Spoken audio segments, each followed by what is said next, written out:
Hello, good evening, and welcome, ladies and gentlemen, to the resumption of Season 13 of the Just Two Idiots Championship Series, as brought to you on the premier sim racing platform available only on PC, known as iRacing. That's right, we are back after our mid-season break and an incredible doubleheader in Japan. We have made our way back to the rapid-fire racing action on Mazda MX-5s and 4, and we have an American triple-header to see out the season. Of course, quite coincidental that we'll be racing America for the final 3 rounds, but it is not a coincidence because we had this planned from the start.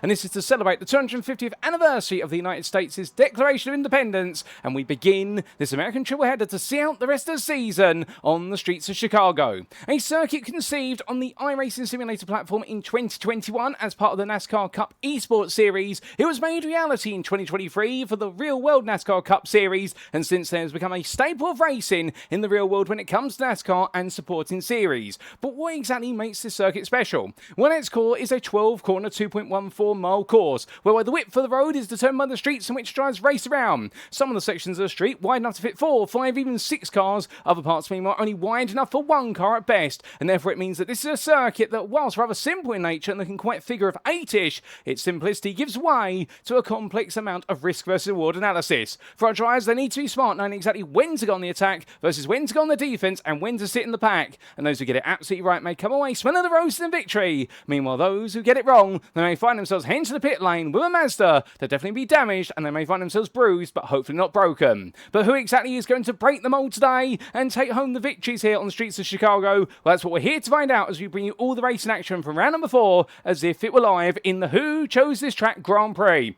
Now, of course, a big shout out to our Grand Prix namer for this round, and that being the concept of none other than Corndog, and we'll explain the backstory as to why the name was selected a little bit later on. But this broadcast is post-round. We're bringing you the racing action as if it were live. The racing has occurred as of yesterday on Wednesday, the 8th of July. Meanwhile, we'll bring it to you as if it were live this Thursday, the 9th of July, 2026. Therefore, it does mean we do not know who comes away victorious in the races, nor who's going to be on pole position in qualifying, or indeed in the final throws of practice in the background right now, who's going to be the quickest when the times don't really matter too much, and therefore it's going to be as close as possible to the raw live viewing experience for you guys and girls tuning in at home. Of course, you're catching yourself up with all this racing action, the one place you can do so on a weekly basis, and that's on youtube.com, and search for PWP or Paul Walsh Productions, and you can be tuning in there. And in the commentary booth, you have myself. My name is Paul Walsh, and I shall be your host and commentator for this season. But in terms of our schedule for today, times in Eastern Daylight Time, that's EDT, or Universal Coordinate Time -4, UTC -4,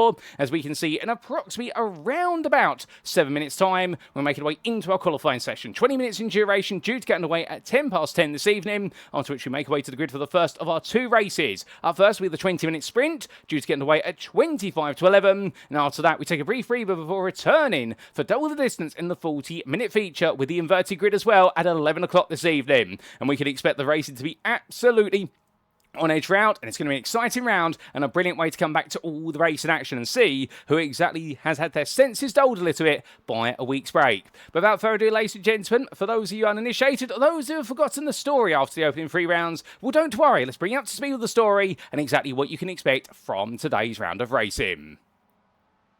And so firstly, of course, we regale you with the calendars. We continue the story of Season 13, our MX-5 Championship season. And as we can see, we started off all the way back on the 10th of June at the Alton Park circuit in the United Kingdom. And then we made our way all the way to Japan for a Japanese doubleheader, the home of Time Attack. That was at Tsukuba. And then we made our way last time out to the lesser known but never forgotten Okayama International Circuit. Once home, of course, to the Formula 1 Grand Prix, known as the Pacific Grand Prix for only the best part of 2 years. But still, the staple of Super GT, Super Formula Light, and many a national and domestic club series in Japan, well, it was a circuit that offered a very different offering compared to the previous 2 rounds. Whereas in rounds 1 and 2, we saw the racing action be absolutely fierce and tight throughout, well, we got to see mixed conditions await us at Okayama, and it was those mixed conditions that definitely changed the tone of the racing. 15 drivers made the way to the circuit, and rain prior to qualifying presented a rapidly drying circuit for the qualifying session, and the rain returned in the races, and particularly with how cold it was going into race number 2, it meant that the circuit was very slowly drying, and wet tyres were the optimum tyre to be on, but for all drivers, they were struggling to acclimatise to the fact the circuit was offering very little in improving pace as the racing went on. But qualifying, we saw some big shocks, we saw some big surprises, and we also saw the return to the grid by Beaver, and he took pole position, and the biggest pole margin we've seen so far this season by 3 attempts. He was faster than Simply Steve. MX-5 put together a great lap for third place on the qualifying grid, a further 1700ths behind. It had been his best qualifying performance of the season, indeed for the last couple of seasons, and beyond him it was a very tight spread for the rest of the field as headed by Dickinson, who started 4th. However, there were some difficulties in qualifying, with Bob Nova only managing 5th place, not quite on the trend of the performances we've seen from him previously, and perhaps the biggest shock of them all, Knotavin, the championship leader, struggling in qualifying and only managing 11th place, his worst qualifying performance of the season, indeed in the last few seasons. But then in race number 1, we got to see Beaver convert pole to victory, and well, you could say it was because of the pace he showed in qualifying. That was one part of it, but also because it was all-out warfare for second place behind, whereby there was so much battling going on behind. Starting off, of course, with MX-5, Simply Steve, and Dickinson, which took priority, and then the rest of the top 10 all fought their way into it. We did, of course, see at one point, and Knotavin made his way all the way from 11th to 3rd, only to be shuffled back down the order in the final 5 minutes of the race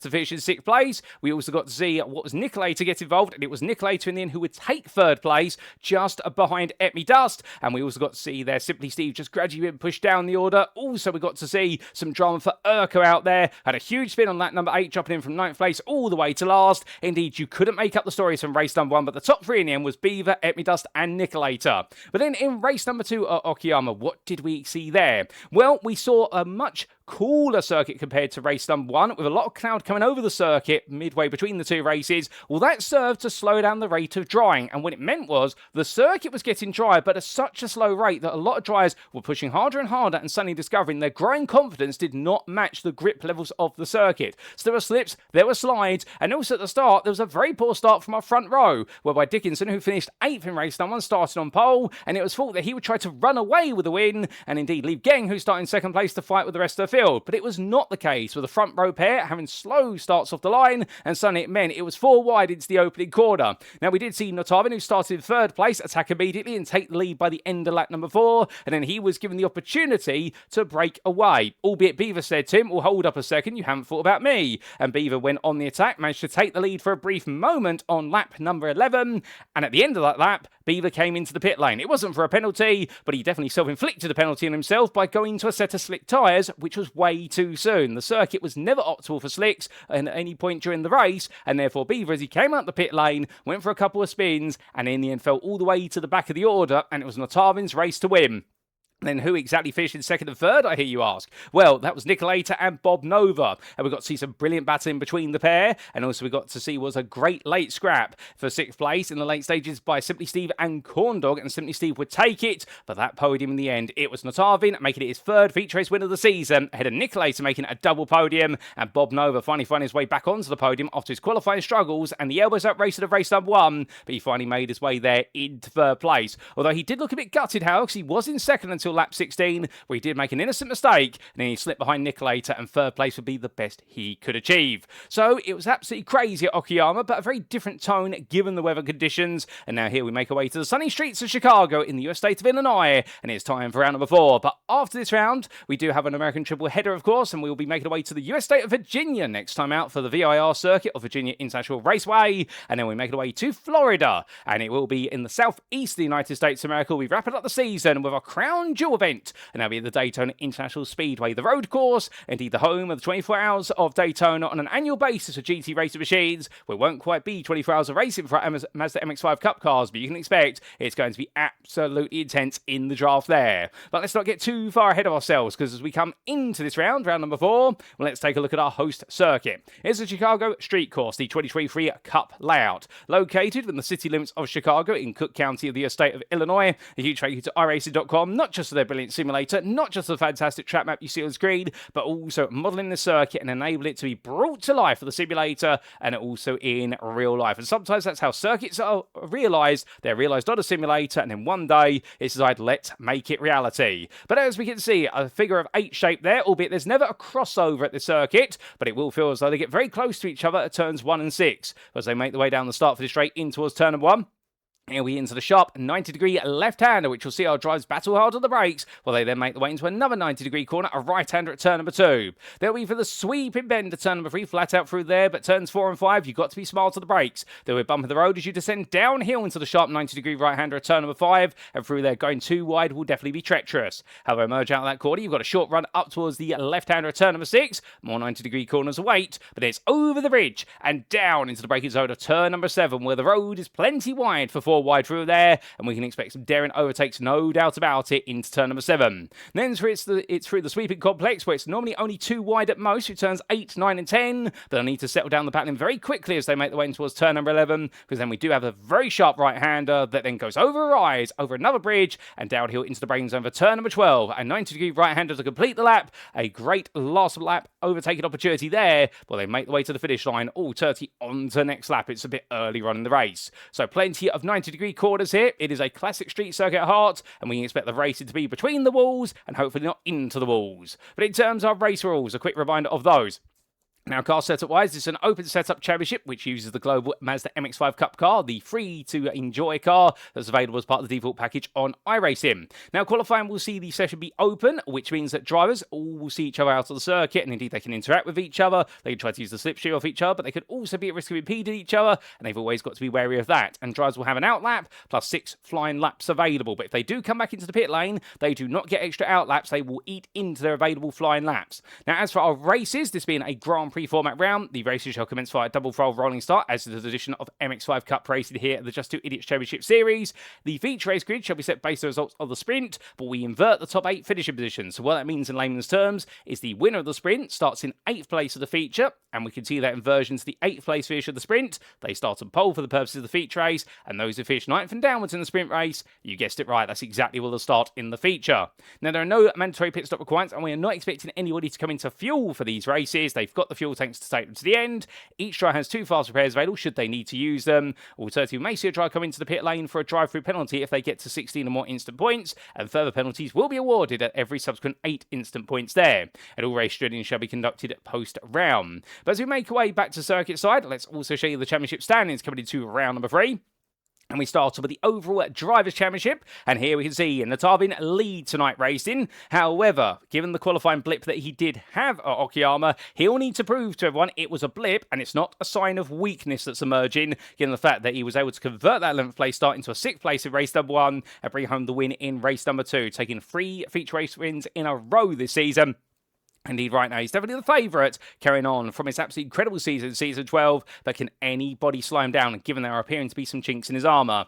niCKaLaToR sits in second, and niCKaLaToR right now took another decent qualifying session, but it's what he did in the races that was most impressive. We're third and a second, his first double podium of the season with 2 very intelligent drives, and that's what's emerging with the Long Life Motorsport driver. He seems to thrive if he's in the pack. Don't put him at the front of the field early on, that's not where he's strong, but he's strong if he's around 4th to 6th place, midway through the race. He will then find his way forward very craftily towards the end of it. You could say he's a bit of a Dick Dastardly if you remember wacky races from all those years ago. Indeed, a very clever driver there, but definitely getting the upper hand rather than his comeuppance. Simply Steve sits in 3rd there for Speed Squad, and was a bit of a challenging round last time at Okayama, because it was his strongest qualifying performance, taking 2nd on the grid, but the races saw him shuffled around. He definitely could not find a purchase in the races, and therefore he slips to 3rd on 89 points, only 5 ahead of Bob Nova, Team What Team. Corn Dog there sits in 5th, our sponsor for this round, and a huge thank you for Corn Dog for sponsoring the title of this round, being who chose this track Grand Prix.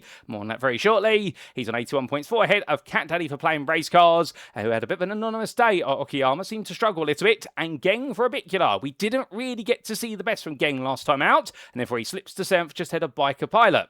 Now it's 69 points apiece for Biker Pilot for 3.8 racing, AJ the privateer, and playing race cars Garlic Dog. AJ, of course, has been towards the front of the field so far this season, but did miss Okayama, and therefore we definitely missed his presence and not got to see him fight. But outside the top 10, it's Empty Dust in 11th place there, having a great round for Speed Squad and moving forward into best of rest ahead of Urko by 4 points. And behind the Long Life Motorsport driver, it's Dickinson in 13th ahead of Pancakes and Omega, with your top 20 completed by Captain CK, Beaver, Topafi, Paperbag, and Tagish. And outside the top 20, let's not forget about a 1 driver, and that is Sneezy Jr. there on 0 points. But as for the team championship standings, here we go then to the teams.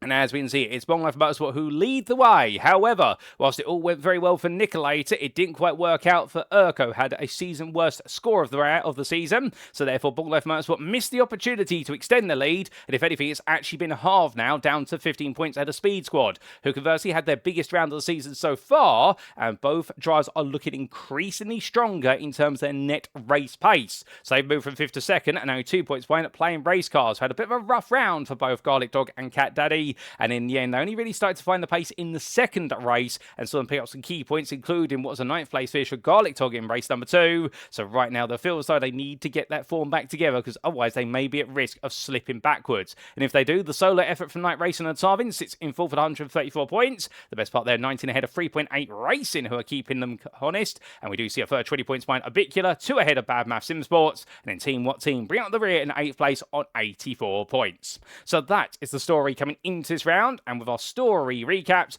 well, ladies and gents, it's only fair now we make our way into qualifying. But who exactly is going to take pole position over 20 minutes of qualifying? Well, your guess is as good as mine. It's time to find out. Now's the fountain sprays. Indeed, it's a sunny day today, not a cloud in sight there as we look over the skyscraper of Chicago. All the drivers immediately starting to make the way out of the pit lane as quick as they can. Now, as we do see there, Bob Noah lead in the field and out. What can we expect in qualifying? How important is qualifying going to be? Now, we've seen all season these Mazda MX-5 Cup cars. They do pick up a huge toe off of each other. And therefore, if you do sit behind another car, by the end of a straight, no matter how long it is, you are going to gain significant time, so long as you're within a second of the car in front.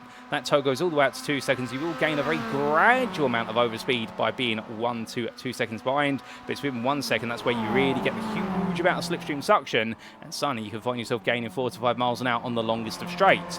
However, we digress slightly. The fault here is the fact there's plenty of width to the road to go battling. You can see it here on the streets of Chicago. The only problem is battling around here is going to cost a lot of time, particularly if a driver on the inside refuses to budge into some of the sharper corners, such as, for example, here at turn number 6. We can see it's a very tight apex, but that tyre barrier on the outside actually shortening the amount of width you've got to play with. So therefore, battling is going to cost time. You want to ideally be towards the front of the field, unless we see an Okayama, where we saw the fight for second in race number 1. B, where second through to 10th were all bunched together, and they only really broke up in the final 4 laps when we suddenly saw all the elbows and the fighting come out. But that's going to be a thought process for the drivers. They'll need to absolutely pick it right in terms of how they play the game. But you want to be towards the front here wherever possible. The front 2 rows have got to be the target. Any further than that, and you're at a big risk of falling out of the leading pack early on. Not because you haven't got the pace, but it's because the fighting around you and in front of you is going to split the field up. So we'll park that thought for a moment. Meanwhile, because we've got a new driver to introduce today, albeit he's no stranger to the J2ICS Championship community. It's none other than Mark Darnell, who makes his way back onto the grid here at J2ICS. He's been on the grid previously, I do believe a few seasons ago. The Alpha Touring Challenge Delta class driver as well, very handy in a touring car, and he's decided to make his way onto the grid for this round, and well, hopefully we get to see plenty of him, even if this is just a one-off, because I can tell you one thing, Mark is an absolutely brilliant and respectful driver, but he also does love a lot of fun out there when he does go battling, and we love to see him give it all as well, and well, I do hope we get to see him up there today, because he's definitely one of those drivers whereby if he's on his prime, there's very little that can stop him. But as he makes his way down towards turn 1, a big warm welcome to Mark Darnell, although I can't quite tell the caricature that he's got on the front of the car. Let's just take a look as it makes its way past the camera. Oh, it's a Furby on there, goodness me. I have not heard of Furbies since I was growing up, and well, that was the best part of a roundabout, given that I'm 33 years old. If anyone is curious, I'll be 34 in January next year. I wouldn't say the best part of 22 years ago was the last time I saw a Furby advert on TV in the United Kingdom, which is where I'm from and where I'm based.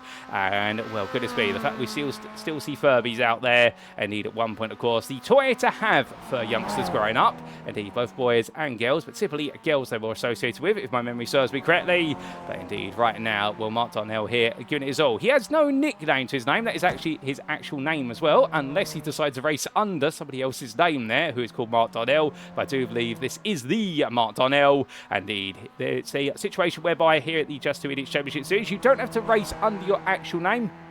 You can choose to do so. You can race under a username or a nickname, and Mark's decided to race under his actual name, and well, we wish him all the best of luck.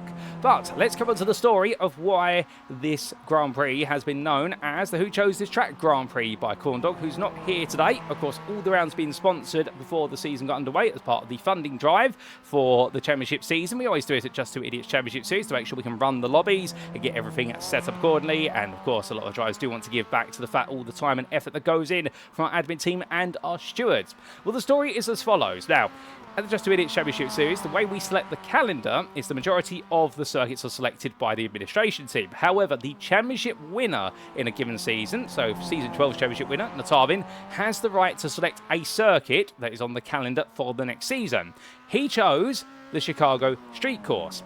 Now, you may be sat there thinking he's a madman, and if so, that is exactly where the title of this comes from Corndog, because the Chicago Street Circuit, as much as it's gone down quite well in real life, it hasn't proven to be the most popular of circuits on iRacing, and the main reason for that is because it's typically associated with what is a very high instant rate, and also being one of those circuits whereby it's not as conducive to great racing unless you are in smaller size cars such as Mazda MX-5 machines. However, that aside, what it does mean is that a lot of people will say when it appears on a calendar, who chose this circuit, and that's exactly what Corndog has said. And well, then I think he's thrown a little bit of twang into it as well. So rather than saying who chose this track Grand Prix, it's more of a who chose this track Grand Prix, or gosh darn it, or something like that.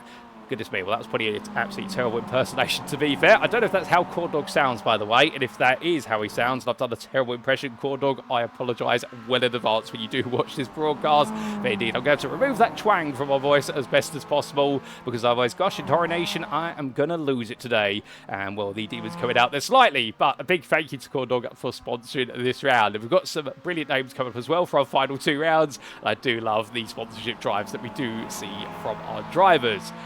But let's focus on what's now happening on circuit. We're still the best part of 6 minutes complete, and with the best part of 14 minutes to go. And as we can see, lap time's coming in, but Dickinson setting the benchmark thus far. And a 39.708 has opted to take another outlap. He's been into the pit lane as Knotavin immediately says, well, hold the phone, I've yet to get a proper lap on the board, and he now goes for original pole on a 39.547 by 1.5 tenths. Knotavin, the championship leader, of course. Right now, you'd expect it to be right up there, and definitely has to prove the point today that qualifying performance at Okayama really just was not the ticket. It was not a sign of weakness. Now, we are not expecting wet weather here. We're expecting sunny skies throughout. Indeed, it is absolutely beautiful weather here today. Indeed, it's going to be a warm day as well. Bringing up that weather on the right hand side of your screen, what you can see as the drivers make the way around is that we do have some rather pleasant conditions there of what is the best part of, I do believe, oh goodness me, actually that is a very hot circuit, 130 degrees Fahrenheit, that is your track temperature. So that's going to be pushing upwards, I want to say in centigrade, of some in the region of around about 46 to 47 degrees centigrade, if my mental maths is correct, and an ambient of 85 degrees Fahrenheit. So that's going to be translating into around about 25 to 26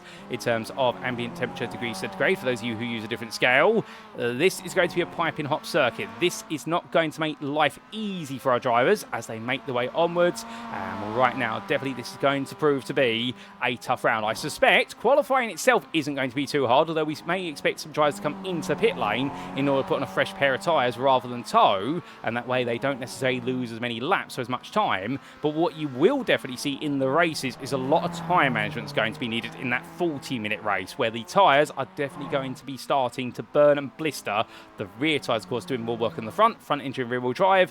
The front tyres do the steering work, the rear tyres do all the drive work. But at the same time, keep in mind that with these machines being front-engined, it means all the weight does lean towards the front tyres, and it's that front left tyre that's definitely going to take the most grandiose of the wear. This is a clockwise circuit, so there's more right-handers than left-handers, and well, there's more leaning on that front left tyre, particularly coming up towards turns 4 and 5 here, as Knotavin does so. Well, it's those corners where later on in the race, you are going to see these cars start to understeer more, and the drivers can't turn on in, and alternatively, if the rear tyres get too hot, then you'll start to see a lot more power oversteer on exit, and that's where mistakes can be made. As we say goodbye, making his way up towards turn number 7. Another corner as well. A very heavy downhill braking zone. You're compressing all the weight onto that front left tyre as you turn into the corner. And, well, these cars quite light, to be fair. 892 kilograms excluding the driver. So, therefore, there's not too much weight to them, but still shifting the best part of what will be around about, I would say, 500 kilograms of that mass onto the front left tyre very quickly is going to really hurt it and heat it up. But who exactly is doing well, who's not? We've still got a few drivers who've yet to get a lap on the board, Beaver being one of them, but as he makes his way across the timeline, let's jump on board with him. He sets the initial time and now goes for another lap. So towards turn number 1 he goes, braking about 130 meters per quarter apex and glides his way through the corner in second gear. Now his way up towards turn number 2, and as he does so, onto the brakes here into the right hand, a late apex as much as possible, as he comes out there, avoids the wall. Touch the wall too much, and you will see your lap invalidated, so it's the last thing you want to see. You want to run within millimetres of the walls. And through the kick of 3, Beaver flat out through here, but now cut up towards turns 4 and 5. You need to go out to left here as much as possible. Then dab the brakes, get the weight pitched onto nose, drops 2 gears and off the brakes, and just use the throttle to balance the car in towards turn number 5. Does so brilliantly, and Beaver there smoothly on through, and now up towards turn number 6 he goes. Oh, he has got through the hardest corner of the circuit, that combination of turns 4 and 5, because it is a very bumpy section that's constantly downhill and off camber. But now braking there at the freeboard, that corresponds to about 150 metres from the left-hander, as he makes way out there, having to fight with a little bit of oversteer as he clears the corner. I suspect he's moved the anti-roll bars about at the back. And now coming in towards turn number 7, braking nice and late there. And in the shadow, that's a very tricky corner to get right, as he now makes his way in towards 8, 9 and 10, right into left-hander through 8 and 9 here, completely flat out through the long curve. And as he now makes his way in towards turn number 10, it's a short kink followed by a heavy braking zone immediately. You essentially brake as soon as you straighten the steering wheel up, and in towards turn number 11. Now back over the bridge here, and as he comes over the rise and running over the water, we're now coming in towards turn number 12 to complete lap. Beaver right now doing a good job of this, being very smooth, which is critical to a good lap. It may not look the quickest, but smooth is fast. And as he heads towards the timeline this time, what's it going to be for Beaver as he comes across the timeline in downtown Chicago? Doesn't quite improve that time, and indeed has got a bit more to do. But thank you to Beaver for the onboard lap. And that was only his second flying lap, as we see a car coming out the pit lane there. And trying to tell who that is. That is Paperbag, who makes way onwards in the lime green machine. We're still yet to see Omega go out there, unless Omega's deciding not to take part in qualifying. Ooh, that was a bit close to the wall there for Paperbag. As Dickinson has now raised the benchmark to 39.086. And, well, he's decided to come into the pits. He feels as though there's no more time out there for him. As Knotavin goes on to his final flying lap. So here he goes on the attack. And, well, we ride on board here, on board his dashboard, as he rolls his way around. As he gets ready for turn number 2 here. Now he's got to push hard, and Dickinson was purple in all 3 sectors. So Dickinson has set the best lap that anybody has set so far with all the best sectors. And, well, that is a big statement there. Normally you do see a driver set a purple lap, but it's normally 1 or 2 sectors, not all 3 of them here at Chicago. But right now Dickinson's found something that others have not. As he makes way in towards the right-hander of turn number 4. So close to that inside wall there. You have got to be committed to get that close. And that's the thing. Remember, in these Mazda MX-5 Cup cars, you sit on the left-hand side of the car, which some would say is where the steering wheel should always be in the car, particularly in the United States or America. Others would disagree if you're based in Japan or the United Kingdom. But either way, we can agree to disagree. And as he makes way in, that does mean your sighting of the wall for right-hand corners here is very difficult as he hits the wall, does Knotavin. And, well, that may have just invalidated the lap there, but he's going to carry on. His first sector, to be fair to him, was not purple. It wasn't a personal best. I think for Knotavin, with that touch to the barrier there, well, and also a big slide loose coming out to turn number 8 into 9. Knotavin right now may just be seeing this lap to the conclusion to see whether he can find any more time out there. But I think that wall tap there has really ended the lap for him. If it has invalidated it, and of course you normally do get a 2x contact instant for what is touching a wall on a street circuit on iRacing, depending on the severity of the contact. But Knotavin right now, as he pushes his way onwards, and now it's going to be at 2 attempts off. He will most likely be starting on the front row, but he's going to complete the lap. And what's it going to be here as he heads towards the line? Sectors 1 and 2 have not been improved unless he pulls off the absolutely magical and a miracle sector 3. And no, that was not to be. And in the end, far from what he wanted. 6 attempts off his time, but he definitely had a decent sector 3 there. But as we do see Cat Daddy come to line, and that is going to be his 5th lap. Now going on to his final lap. Well, we do see they're looking quite quick, the playing race cars drive. guy with the Old Spice machine, keeping it simple livery-wise, but keeping it smart. With regards to the times he's delivering right now, he's only 12 thousandths off of Bob Nova. This is a new Cat Daddy performance here in the qualifying session. In the fact, we normally associate him with being towards the back end of the top 10, but it does seem as though on the streets of Chicago, he is looking a bit quicker. And, well, to be fair, sometimes certain circuits just bring out the best in drivers. It does look as though, right now, Chicago is bringing out some of the best in Cat Daddy. Simply Steve goes 5th fastest. He's got 1 lap left, and behind him, that is going to be niCKaLaToR there. The Bold Knife Motorsport driver sees his qualifying session come to an end. 8th will be the best he could do, but look at how tight it is from 3rd through to 10th place. Darnell being the one in 10th, it is the best part of 7 tenths, in fact, just over 6 tenths, separating 8 drivers as Beaver heads towards the line. And he just jumps ahead of Simply Steve there by a 10th. So he's found a bit more time at 40.039. What about Cat Daddy as he makes his way on through? Well, so far, his Sector 1 has not been a personal best. His Sector 2 has not been an improvement. It's all going to come down to Sector 3 then if he wants to find those 12 thousandths to dethrone Bob Nova from 3rd place. And you can see the car bouncing around there coming out of the corner. Glowing red hot brake discs on the front left brake, where he's pushing very hard here. And I think he's got all the temperature he needs. He does moves up to 5th there. A good lap from the Speed Squad driver, 40.035 off camera. But he's yet to get to the 39s. When improvement for Gabay at 41.057 goes to the bottom of your camera. But to the end goes Garlic Dog. Well, not Garlic Dog, Cat Daddy. Let me get the right name there. For some reason, my brain's decided to leave my head. And well, as Cat Daddy comes across the line, he does not improve. And well, oh! Goodness me! And, well, I think Gabay there being caught out by a slow-moving machine, and that was Pancakes there going quite slowly. And I think Pancakes was cooling down, even though Gabay was on a lap, and Gabay did not realise it in time, and in the end, contact came between the two of them. Well, a bit of a sudden moment there. I think there'll be a discussion between them after this qualifying session as to what happened. I'm not quite sure if that'll be reported to the stewards or not, because it could be considered impeding, and Gabay will feel as though he was impeded there. As Simply Steve makes way into 3rd, so 39.849, finds some time, and what a good lap there from Simply Steve. He'll be very happy with that. That does push Cat Daddy now into the 3rd row. Bob Nova down from 3rd to 4th as well, and Simply Steve finding a 10th over Bob Nova, but cannot find a further half a second to beat Knotavin to get onto that front row. Well, goodness me, those are some margins out there, no doubt about it. I normally like to say the margins are marginal, but not here today, ladies and gentlemen. I can tell you that we have definitely got some changeability out there with the order. But as Beaver comes towards the timeline this time, what's it going to be? The answer is, for his penultimate lap, it's not an improvement. Let's jump aboard then and see what he can do on his final lap.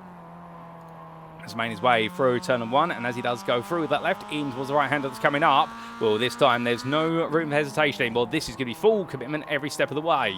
Comes through turn 2 and now make his way up towards 3 and 4 and 5. You see how close he's running it to the outside wall here, and this is Beaver right now. He is locking in as best he possibly can. The full process simply appeared at this point. Right, I'm going all for this, leave nothing on the table. Comes in towards turn 4 here, just takes it nice and smooth. A little bit wider of the wall on the inside, but that opens up his turn 5. Almost got it right there. Could have been just a tiny bit tighter to the inside wall, but to be fair, we are talking about the margins here that make up thousandths rather than hundredths and tenths. It's been a good lap so far for Beaver. Not an improvement in the first sector, however. He's practically matched his previous best. Now breaking his way in towards turn 6, turns in. This was the corner that caught out Knotavin on his final flying lap. And here goes Beaver over the hill. What's it going to be for Sector 2 as he comes down to the breaks over turn 7? And the answer to that question is going to be not an improvement from Beaver there. So it's all going to be in the final sector then if Beaver's going to find a bit more time. If he can find 2 tenths, he will go 3rd. That's how tight it is right now. If he finds a 10th, it will put him 5th. So he's just got to find 100. If he finds a couple of hundredths, he'll definitely be ahead of Epi Dust, but he won't quite be there with Cat Daddy. So as he comes out the final quarter then, what's it going to be for Beaver? Make his way towards turn 11. And we'll get into the right-hander here, in towards 12. Through he goes a little bit wide there, just keeps it away from the wall. To the timeline he goes, and Beaver makes his way through. The answer's going to be, it's not improved there, 40.452, and Beaver in the end having to settle for 7th place. Paper Bag, meanwhile, he's still out there, and he has got right now another 3 laps to go after the one he's currently on. He is improving little by little as he makes one through in number 8. He's yet to get a time on the board, it should be pointed out. So far, he has had brush with the barriers on both his previous laps, but on this 3rd one, will he get a time? He will there, 44.250, but no sign of Omega going out there. as Paperbag decides to pull over to the side, and I suspect that's going to be a tow back to the pit lane. And is that his qualifying session done? No, he's at the back of the pit lane. I suspect if he's going to continue his qualifying session, he's come in, and I think he's going to put some fuel back in the car, a fresh set of boots to the car, and, well, in fact, gets out. No, he gets back in, so I think that is the setup change occurring. You can see your lime green machine in the rear right of your picture, and will we see Paperbag go out there for one last lap? Well, I don't think he's going to have time anymore. Remember, of course, we don't have overtime in this qualifying session, and therefore it means for our drivers, as we do look to the scenic view there, seeing the good old Stars and Stripes, and, well, as all drivers sit the pit lane, because we have no overtime, it means that when we do see the clock go to 0, that will be it. There is no more time available, and, well, as Bob Nova sits there right now, well, I think he'll be happy to be starting 4th place, and indeed, whatever laps have been done up to the time when the clock goes 0, that is the lap we count. We don't count any laps that are still in progress. Those are annulled, and essentially we just move straight on into the racing. But what a qualifying session we have had here today, and, well, Dickinson has put it on pole position by 2 tenths over Knotavin. Well, Knotavin has proved the doubt was wrong, no doubt about that, if they were worried about whether he was having a bit of a run of form going downhill in towards Okayama and coming out of it. Well, Knotavin has simply addressed that and said, nope, the conditions weren't right at Okayama. The conditions here are in prime right now for the night racing driver. But simply Steve and Bob Nova on that second row. That's going to be interesting. With Cat Daddy with that very strong qualifying performance, starting in 5th, head of Etme Dust, who's up there once again. Beaver after an absolutely dominant runner pace at Okayama with regards to qualifying. Well, here today in the dry conditions, they don't seem to have suited him as much, and therefore we are going to be seeing him starting in 7th place, ahead of Pancakes by 2 tenths, the privateer, and, well, then NiCKaLaToR and Mark Darnell will complete that top 10. NiCKaLaToR having his worst qualifying points of the season in the number 5. That has not worked out. Mark Darnell on his debut taking 10th place. Well, to be fair, I think he'll be one to watch out for more in the race rather than in qualifying, and that has been one of Darnell's strengths in other series I've watched him race in, whereby if he doesn't qualify too well, don't count him out, because wherever he starts, that's not where he's planning to finish. You can be certain of that. But as we do sit on board the car of Paperbag for a few seconds, just taking it peacefully there, checking over the car. Indeed, these cars are quite spacious when you're inside them. But ladies and gentlemen, as we look back to the view, well, qualifying is complete, and it can mean there's only one thing to do. It's time to head to the grid for the first R2 races here in Chicago. And so as our drivers make the way onto the grid, this is how they'll all line up for the first R2 races in round number 4 of the Just 2 Idiots Championship Series, Season 13, the MX-5 season. And of course, we are here today for the Who Chose This Grand Prix at what is the Chicago Street Course. On pole position, it's Dickinson, the privateer, returning to the front row in the number 64, ahead of Knotavin for night racing, the championship leader. 2 tenths separated the pair of them, and then we did see, in third, Simply Steve, a further half a second behind. The Speed Squad driver really proved himself to be the best of the rest there as far as the qualifying order was concerned. And, well, the Speed Squad driver will have the company of Bob Nova, the team What Team, who starts in 4th. The Polish driver there, having a good qualifying performance. That's where we expect him to typically be, right on the heels of the top 3, if not within them. And then Cat Daddy starts in 5th place today for playing race cars, but was only 12 thousandths behind. Etme Dust starts in the 6th place there for Speed Squad, the Norwegian driver, not quite having the pace that we did see at Okayama, but to be fair, he's right in the thick of the pace group, as we do see 5 thousandths behind him. Beaver there, and what an upset that has been for the number 10 driver. Indeed, he's going to fight his way forward to that 4th row. Pancakes joins him, a further 2 tenths behind in 8th on the 481, and then we do see NiCKaLaToR for Bong Life Motorsport and Mark Darnell completing your top 10. But NiCKaLaToR, the biggest shock perhaps in qualifying, only managing 9th place, although I say that given the fact that he was only a 10th off of 8th, and indeed only half a second off of 3rd place. Was that more a reflection of how tight the field has been today, or is it a reflection of his struggles in qualifying? In 11th, Gabay, and then we will see Paperbag in 12th place, the 2 privateers on the 6th row, starting from the back of the field, but I believe still having technical issues for the 3.8 Racing 101 from what we're hearing, would be Omega, but no time second qualifying, and we are not seeing him on the back of that grid as the formation lap gets underway. And that is a sad start today there for Omega, as we do see the field getting themselves way for the full formation lap. As they make the way onwards, well, right now, it's going to be a bit of a longer tour of the streets of Chicago this time, but the next time they come around, they will be at full pelt racing, and that's when it'll definitely get completely, absolutely on the limit when it comes to the racing action. A few drivers moving from side to side. Etme Dust there, trying to pump a little bit of tyre wall temperature in. And indeed, some drivers, they decide to weave on these formation laps. They do have to stay within column, but they are allowed to do a bit of deviation, as long as they then form back up right towards the end of the formation lap. that side-to-side weaving, giving you sidewall temperature in the tyre and also gradually warming up the central core. But do you want to heat the tyres here today? Because we've got such high track temperatures, it may not be advisory to warm up those tyres as much as you normally would, and the thought process there being, simply put, that if you do so, well, you may be at risk essentially of cooking those tyres. We'll have to wait and see what's going to be the game plan of a few drivers here and how well the drivers can manage the tyre. We believe in this 20-minute race you will see those tyres start to go off around about 12 to 13 minutes in, but that will be manageable. It's the 40-minute race where suddenly, with how warm it is here today, and let's give you a reminder of those temperatures. I mean, you see that track temperature, 126 degrees Fahrenheit right now. That is scorching hot, as a lot of drivers now in the right-hand column from our view, but the left-hand column there from the perspective of the drivers, so that is the odd numbers, so first, third, fifth, etc.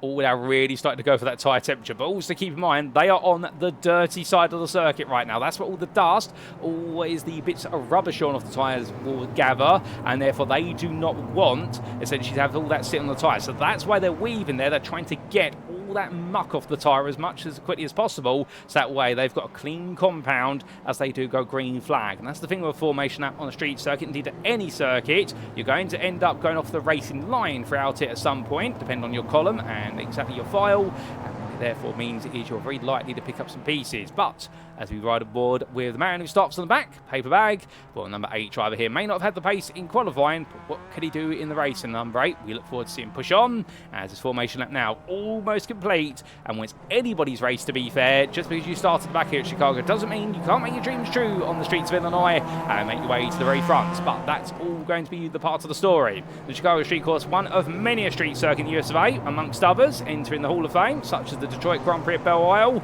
and also none other St. Petersburg and Long Beach. But here today, we're far away from the West Coast. We're far away from the streets of St. Pete. We're here on the streets of Chicago, and it's Owen Dickinson to take us away for 20 minutes of racing.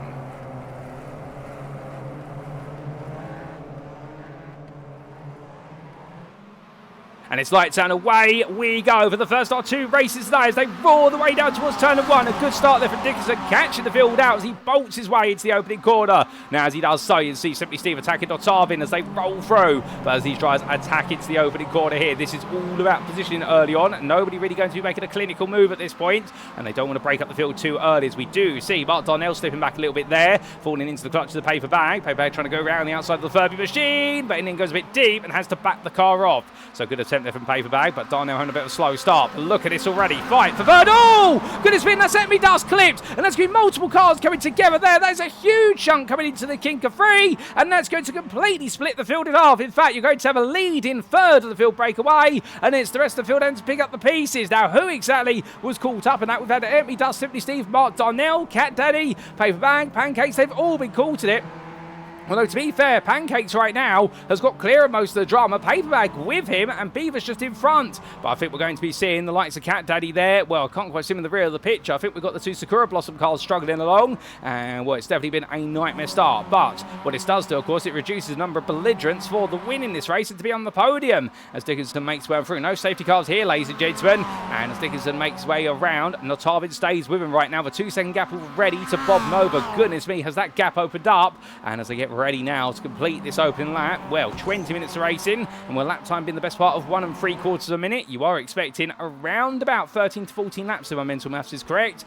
Well, there's going to be plenty more excitement before this one is done, but an interesting start there with that instant. Meanwhile, we do see Bob Nova and niCKaLaToR coming through. Here is Mark Darnell, swings the way around the outside of Gabay, and our place gain there ahead of the stricken race car of Gabay, the number 22, definitely not looking to be too healthy a car. But as Darnell comes towards the end of his opening lap, well, onto lap number 2, our leaders are gone. It's Dickinson ahead of Knotavin, and then we have a 2.5-second gap back to third place runner Bob Nova, who's got niCKaLaToR for company. It's there 5.4 seconds back to Beaver, and right now in a very lonely 5th place, trying to push onwards as quickly as he can, with Pancakes third back in 6th place there, started to drop Paper Bag. Was pushing him hard, but right now, Pancakes running away from Paper Bag. It's 5.6 seconds back to Mark Darnell, who completes your top 8. Into the pits has come Gabay. And meanwhile, Dust is still struggling around. He comes into pit lane as well. So does Simply Steve. And well, it looks like they're the two teammates of Speed Squad have been caught together. And well, we will get a replay of that shortly. And I believe we have had niCKaLaToR to pit lane and Yomega a non-starter, of course. But whilst all that's going on, we've got some fighting to keep us entertained there. As that's Bob Nova feeling a bit of pressure from niCKaLaToR. niCKaLaToR showing his first signs of attacking as they make their way over the bridge and down in towards turn number 7. He'd like an opportunity at this if he can. But of course, there's not as much pressure now for that third place as there was expected to be, and well, that fork in the field right now definitely has aided our top 4, and we'll now have fighting pairs here to be on the podium spots. We're going on through and in towards the next braking zone, in towards turn number 11. We're right on board with the Bong Life Motorsport driver, and at this point in the race, this has got to be now simply sit behind and manage the race and maintain the pressure. Of course, that sounds a bit contradictory, sitting behind and maintaining pressure. Well, to sit behind, you need to normally take it a bit easy, and there's anything but easy about that, as they both got very close to the inside wall there, turn number 12. The idea is you don't want to let that gap go beyond half a second. You ideally want to maintain it around 3 to 4 attempts, and where possible, you need to use a little bit of lifting and coasting, a bit of trail braking more than you normally would, just to protect the tyres and take it nice and easy with the car. The more tyre life you have at the end of the race compared to your rival who you're trying to pressure, the more of a pace advantage you naturally will have. But of course, don't apply enough pressure, and then your rival in front will be able to take it easy as well, as niCKaLaToR a bit more sideways to the straight there, coming through turn number 3, and well, Bob Nova will just take a bit of breathing room out of that as this battle settles down for at least a moment. But as it does do so, ladies and gentlemen, we are going to take a look back at what happened right at the start of the race. It is that huge incident which definitely has dictated the narrative of this race, and we go all the way back to the start with the green flag. So this was as we went green flag racing, and well, in the end, Dickinson getting a good start, and Knotavin in the end tucking right in behind, knowing, of course, the fact that Dickinson was always going to have the advantage there as the pace setter and the one who told everyone when we were going green. But look behind, and you can see there's Simply Steve with Dust close behind him. The two teams getting closer together, and Bob Nova on the outside, feeding the pressure from Simply Steve. But for Steve, nearly tried to pick his way around the outside, didn't work again in towards turn number 2. So then Bob Nova hold his ground, but this is where it went wrong. Now, we did see Dust come up on the inside there into the kink of 3, and I think the two teammates here have had contact. And indeed they have, and I don't think Simply Steve realised that Dust was there, and that's what's triggered this major incident off, and at those speeds, well, that is where it's all going to go wrong. Now, this is what it looked like from on board. What was Dust's perspective as we take a look back from the on board? He's on the inside here, Simply Steve's to the left, and then they go into the corner. Dust is being pinned to the wall. He's got nowhere to go at this point, and well, unfortunately at that point, as much as you could have thrown the brakes on, as you're told to hold your brakes, there is no coming back from that. This is what it looked like on board from Mark Darnell as he made his way on down. Right on board here was a lot further back, so he's seen the instant play out in front of him, and he's trying to slow down as best he possibly can, and car's ping-ponging every which way, and does get stopped in the end. Has to wait until the field calms itself down, and in the end, will no damage to his car. So Mark Darnell, they're doing the best thing, which is respect the yellows and just take it easy. And well, meanwhile, we look at it from what was at the time Paperbag's perspective. He made his way on through the number 8 driver right at the back of this, and well, Mark Darnell decided to play it cautious. Paperbag, meanwhile, well, he definitely took it easy, lift off the throttle there. You can see the rate at which he was speeding along, and we've got the brakes on there, and sourced up plenty of space on the left of Darnell and said, right, I'll work with that. Although, be a bit of a question mark there how many places he's gained through the yellows, but as he made his way up to speed there, making sure to latch himself onto the back of Pancakes. Huge incident, that one, no doubt about it. Here was an alternative exterior camera angle as they made the way in. And again, we're not pointing the finger at Simply Steve. There's always a reason for why these things happen, I suspect, in the heat of the moment. But definitely the two teammates there, Simply Steve and Dust, triggering off a bit of a domino effect. And, well, Cat Daddy unable to avoid. A lot of drivers unable to avoid in that situation. And this is what it did look like on board from Cat Daddy's perspective as he came on into the scene. Playing race cars driver here. So see the instant plays out at this point now. He's committed to the corner. He can put the brakes on, but he's got to do it gently, so as the rear of the car will lift over the front and it will go spinning around into the instant. So Cat Daddy tried to take it easy, but had no real place to go. But outside of that, we also got to see this from Mark Darnell making a move, of course, on Gabay at the end of lap number 1. And in the end, Gabay wounded coming through turn number 8 and 9. And Mark Darnell just went around the outside. So with that, ladies and gentlemen, let's make your way back to your live racing.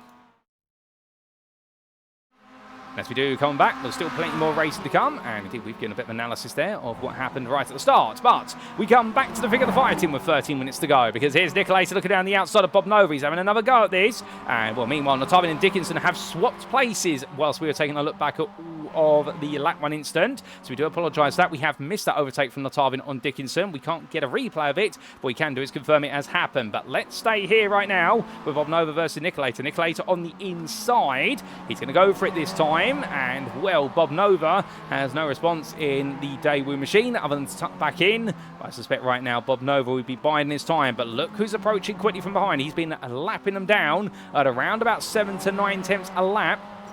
As he briefly grazes the wall, it's Beaver right now. I wouldn't be surprised if we see him in this fight for the final podium spot right at the end of the race. Meanwhile, at the front of the field, as they make the way through turn number 11 into towards 12, and Knotavin, there's your concrete proof that he's your leader at the moment, with Dickinson 6 tenths behind him. Last lap of the race with a 41.97 for Knotavin, an absolute monster lap there, and well, something tells me right now that Dickinson and Knotavin may have come to a bit of a mutual agreement. They're not teammates, of course, but the thought process is the fact they both want to work together to make sure the rest of the field doesn't catch up to them. They've got a 4-second gap almost niCKaLaToR at the moment, and therefore that is a nice gap to have, but they'll probably wait until the end of the race before they really start to go hammer and tongs against each other. Go too soon, of course, and you end up in a situation whereby what ends up happening is your fighting will bring the rest of the field into the game, and then suddenly you're going to see niCKaLaToR, Bob Nova and Beaver. They're not fighting for third anymore, they're fighting for first and second just as much as the two in front of them. So that's going to be the game plan there for Knotavin and Dickinson, although when they did swap the places around, they did lose a second to this group, but at the same time niCKaLaToR and Bob Nova started to fight, so the net gain and loss was actually minimised. As we do see Bob Nova getting very close to the exit wall there coming out of turn number 5. I don't think Bob Nova likes being the number 2 car in this run. I think he likes to be the car with clear air at the moment, and Beaver is closing so quickly right now. In fact, that last lap, Beaver took 3 seconds out of Bob Nova. Well, that's incredible. In fact, 3.5 seconds. Well, hold up. Let me just double check. No, 3 seconds in total there as he made his way on through. We're just double checking the lap times. Beaver right now is absolutely flying out there. And, well, he'll be getting into the fight shortly. And I wonder if this is going to be his chance. Remember, he started in 7th place. He's made his way up to 5th. He's been aided to a degree by what happened at the start, and he managed to avoid being caught in it. But still, fortune favours the brave, as they say. And right now, he's definitely feeling his chances today. Looking back to Mark Darnell on the back of Paperbag, has gradually caught him over the last few laps, and indeed right now I think Paperbag's going to look in his rear view mirrors and seeing the threat of the Furby, and well, I get the feeling that's going to be something that even gives adults nightmares. Indeed, it gives children nightmares as well, and once they make the way through, right now as he makes his way through turns 10, 11 and 12 shortly. Well, Paperbag definitely feeling a bit vulnerable, but Darnell is going to take his time here and try to build this one up as we go into the second half of the race. But back to the front we go, on to lap number 7 as they clear turn number 2. Knotavin, Dickinson, they stay as they were, but behind, look there, and you see Bob Nova now feeling that pressure from Beaver as we look out the rear of the 605 for Team Watt team, and we'll come through the right-hand kink of turn number 3, and right now Beaver going all in, damage to the front of the car, so he did get a big brush of that open lap instant, but he survived it, and on the inside he goes there, and Bob Nova in the end does not have the ability to put too much of a fight. I don't think he expected that, but meanwhile, your two leaders, here they are on the inside. That's Dickinson trying to take the lead back of Knotavin. In towards turn number 6 they go. And, well, Dickinson there absolutely tempering that perfectly. Getting it stopped on the apex. You see what Knotavin was setting himself up for was a switchback there coming through the corner to get to what would have been the outside line run in towards turn number 7. And Dickinson simply said, if we're going to play that game, allow me to park myself on the apex, and that way nobody gets to do any switchbacks. Of course, this will cost him a little bit of time, but niCKaLaToR right now has got other pressing matters to deal with, which is Beaver and Bob Nova catching up to him, rather than being able to focus on catching up to these two as the cars bounce and compress. And we then look back to niCKaLaToR here as he makes his way onwards, and there you can see niCKaLaToR, Beaver, Bob Nova, 3rd, 4th and 5th, with a 13-second gap to Pancakes, who right now is comfortably clear of Paperbag, as Paperbag goes defensive here. Under braking in towards turn number 7, and we see the front left brake is absolutely glowing red hot still. They're really feeling the heat now, and there is a critical point where those brakes do start to overheat and they lose their ability to slow the car, so that's what you've got to be careful of as Mark Darnell close, but not close enough here as he gets ready for turn 11. And we see a big slide there from Paperbag. He's driving on the limit, but Paperbag goes a bit wide out the corner, and he just about avoids the wall there, but Paperbag right now feeling the pressure, and Darnell, you can see the way he's doing it, he's toying with Paperbag Bag a little bit here. Not in terms of that he's not trying to make the move, but what he's doing is essentially getting him into a mistake. And well, there's Nera coming out of the corner. I think that's a misshift there from Paper Bag, and here comes Darnell. Down the outside he goes in towards turn 1. Now Paper Bag's not going to back out of this. He wheels down the inside on the lime green machine, but in the battle of the bravest of the brakes here, Paper Bag could be brave, but he's got to give space to Darnell on the outside. Great respectful racing between the two of them. Now to the inside of turn 2 is Darnell. What can Paper Bag do? Can he go all the way around the outside here? Can he repay the favour? Yes, he can. And in the end, Paper Bag does take that place back and gets a better run off the corner. So great counter-attacking driving there from Paper Bag. Darnell putting the pressure on, but once he's under the pressure to hold on to the place, Paper Bag is no slouch at reapplying his own pressure. But meanwhile, niCKaLaToR and Beaver, they come through and turn at number 7 as they do. Well, let's go to Beaver on the inside there and making a move for 3rd place, with niCKaLaToR had a bit of a brush with the wall. So another change position. Beaver now up into the podium positions. niCKaLaToR, who started in 9th, was up to 3rd, now to 4th. But to be fair, he won't be too upset about that. Still halving his deficit to the win is a huge achievement, given how his qualifying session went. As you can see, tyre life right now, I think it's started to become a bit of a premium there for niCKaLaToR. The rear of the car sliding around like a pendulum. And I just wonder if that rear left tyre now is starting to get a little bit worn and a bit hot, and if so, that is going to hurt his grip. And what you'll need to do is be a little bit gentler on the throttle through the corners in order to be able to try and nurse that tyre and cool it back down. But Dickinson and Knotavin, and since their switch a couple of laps ago, well, they stay as they are as they come through at lap number 9 now. Through turn number 2 they go, and well, we'll see 4 tenths of the gap, 5.5 seconds to Beaver, but can Beaver close them down? That, with the change that confronts Beaver now, with the time he's got left, and we'll have to see what he can do here with 6 minutes left on the clock. And therefore, approximately this lap plus another 4 to go, if my reckoning is correct. Let's wait and see what can be done. As Beaver brings niCKaLaToR to the party, Bob Nova. And has Bob Nova got any damage on that car, I wonder? Because we're not seeing him get any closer. I think he might have picked up a little bit of contact as a result of that open lap incident, or he's had a brush with a barrier somewhere, because right now, Bob Nova is not looking to be as comfortable on pace as we have previously seen him. And it's not as though he won't be trying here. I just wonder potentially whether he is just taking it a little bit easier given the car's state, unless he's really cut the tyres early on. That's always a risk there. And it's perhaps trying to nurse them as well. It is going to be a big factor. But Paper Bag and Mark Darnell, they come back together after Paper Bag did open up a bit of a gap to Darnell. Well, at the start of this lap, that gap has been completely eroded. And well, coming out turn number 5, Darnell looking one way, then the other again. Paper Bag right now, he's been in this position before. He's had this pressure. Now, what's Darnell going to do this time? He's going to look to the inside as they head into the braking zone for turn number 6. And onto the anchors. And as we look down over the battle, well, Darnell goes absolutely up the inside there. Perfect overtake there from Darnell. And Paper Bag immediately tucks back in. Great back and forth between these two. Very respectful racing.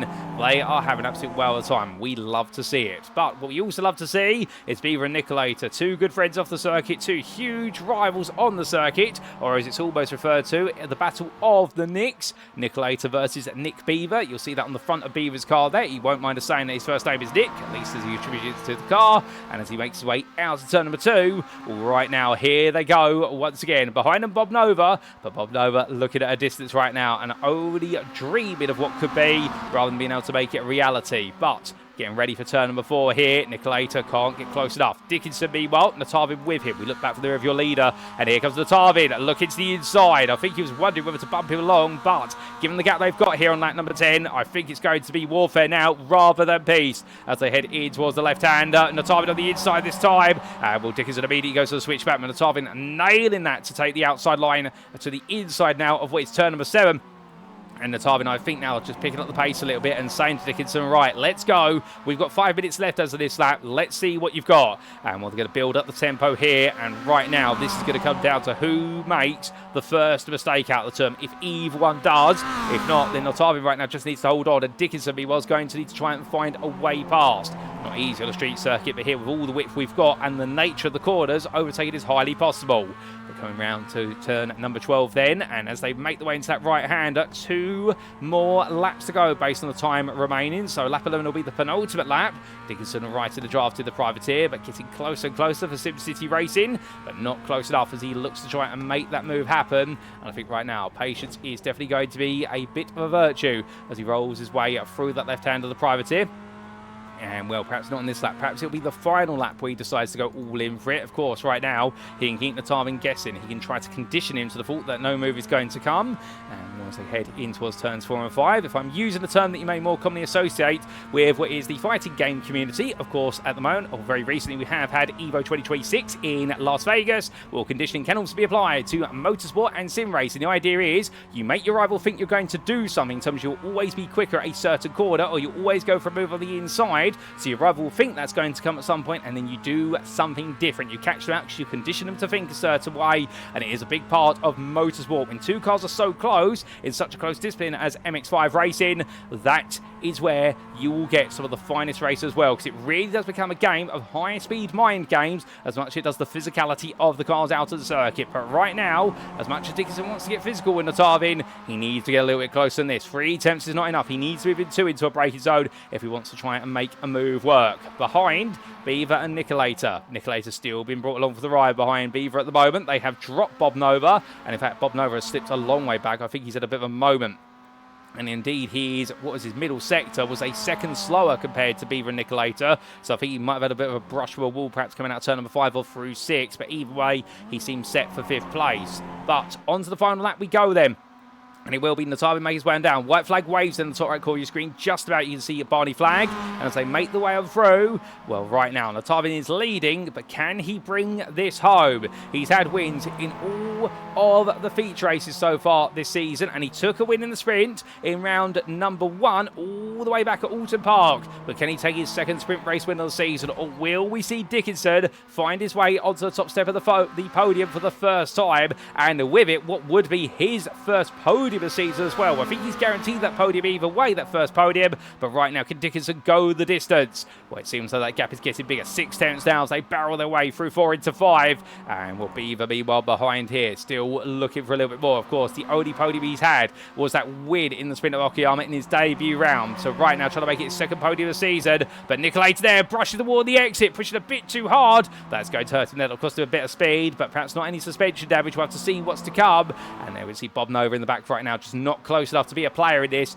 and I think settling in for 5th. No other battles out on circuit at the moment, ladies and gentlemen, so we're staying fixed to your lead-in battles, as right now Knotavin brings out the corner. That's a big hit to the wall there for Knotavin. That's not what you want to do on the final lap. And, well, I think he's just got about way of it. Oh, and Dickinson hits the barrier going in towards turn number 9. And for Dickinson, that's it. There is no way back now in terms of battling with Knotavin unless Knotavin makes an error. Beaver and niCKaLaToR, meanwhile, they're getting very close. niCKaLaToR looking to the inside of turn 10. It's not going to work in towards 11. He is throwing everything at this right now, is niCKaLaToR. But as they come over the crest here of the bridge, one more corner. Oh, and it's into the wall. niCKaLaTOR's into the barrier coming out the corner, just pushed too hard, but meanwhile finding the right balance of push versus relaxation. Knotavin will relax as he takes victory on the streets of Chicago in the sprint for his 5th win of the season. Dickinson makes it his inaugural podium with 2nd place, and then Beaver comes on through, surviving the pressure of niCKaLaToR for 3rd, with niCKaLaToR in the end. Will he be beaten to the line here? No, he won't. Bob Nova only what was a 10th behind at the line. But niCKaLaToR takes 4th head of Bob Nova, and then we will see 17.5 seconds by him. And the other SimCity Racing privateer machine of Pancakes heading towards the timeline in 6th place, and a solid drive for him. Well done to the 481 driver, and it'll be Mark Darnell. Hold up, where's Darnell? There he is. I was going to say he's hidden behind the bridge there on the camera. I thought he'd been involved in an instant, but not quite so. And well, Darnell in the end is going to come home in 7th place in his debut race. Had a great battle with Paper Bag in the first half, and he has gradually dropped him as Darnell comes home in 7th. Paper Bag will make his way to 8th place at the end, and then we've got a bit of time before we do get to Bay, who's going to come home in 9th, having started in 11th place. So some valuable points picked up, but not the way he wanted his race to go, being caught up in the open lap instant. And the same could be said, as we will be shortly seeing your 10th place finisher on the road of Etme Dust coming on through. And well, for the Speed Squad driver, the Sakura Blossoms have definitely not blossomed here today, and his teammate Simply Steve will be right behind him there in 11th place, with the two of them having that coming together. And I'm sure there'll be a chat between the two of them after the race before race number 2. And Cat Daddy will be your last finisher. All of your starters will finish this race. Sadly, we didn't see the start of Yo Omega due to a technical issue, but out of our 12 starters, all see the finish line, all on the lead lap, and the last one will be Cat Daddy here for playing race cars, and a frustrating race, no doubt about it, and we had nowhere to go when it all went wrong. But of course, there's another race to come, and he'll definitely look to use that one to make up for the points he's lost in this one. But Knotavin, your winner, a brilliant drive, no doubt about it, as we do look to what will be our next race.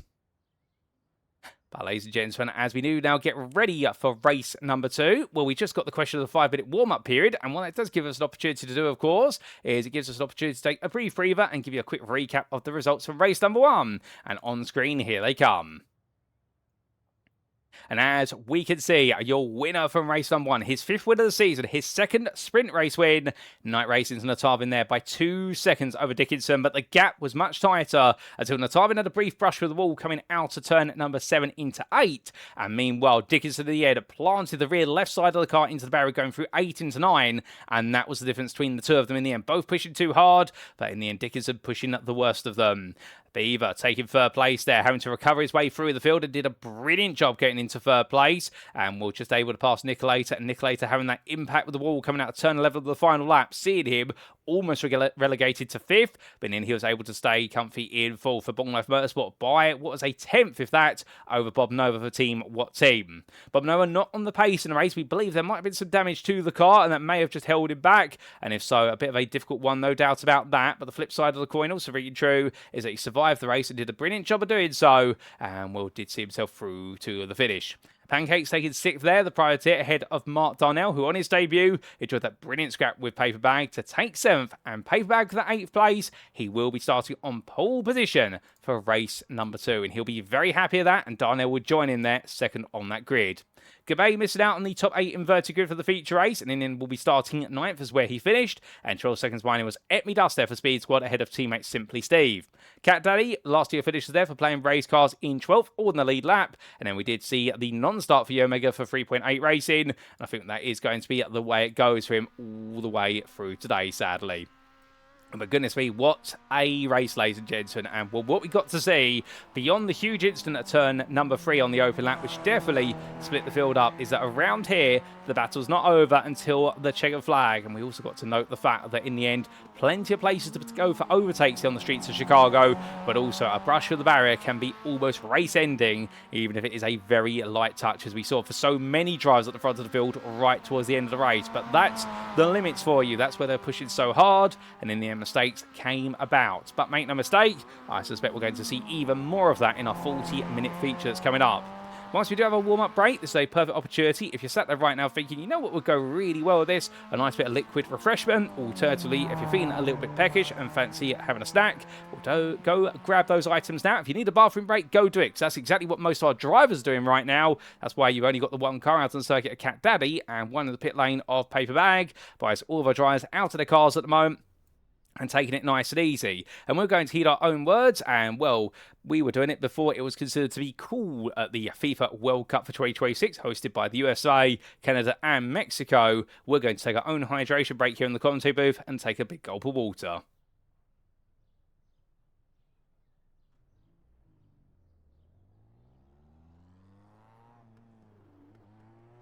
And while water has been consumed, we're all hydrated and ready to go, as Simply Steve makes his way down pit road.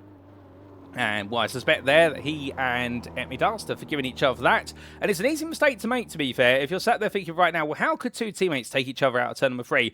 It's because as you come through turn number 3, particularly the start of the race, it is a corner, a fast right-hander where you're flat out in clear air on warm tyres, and you will be flat out even at the start of a race.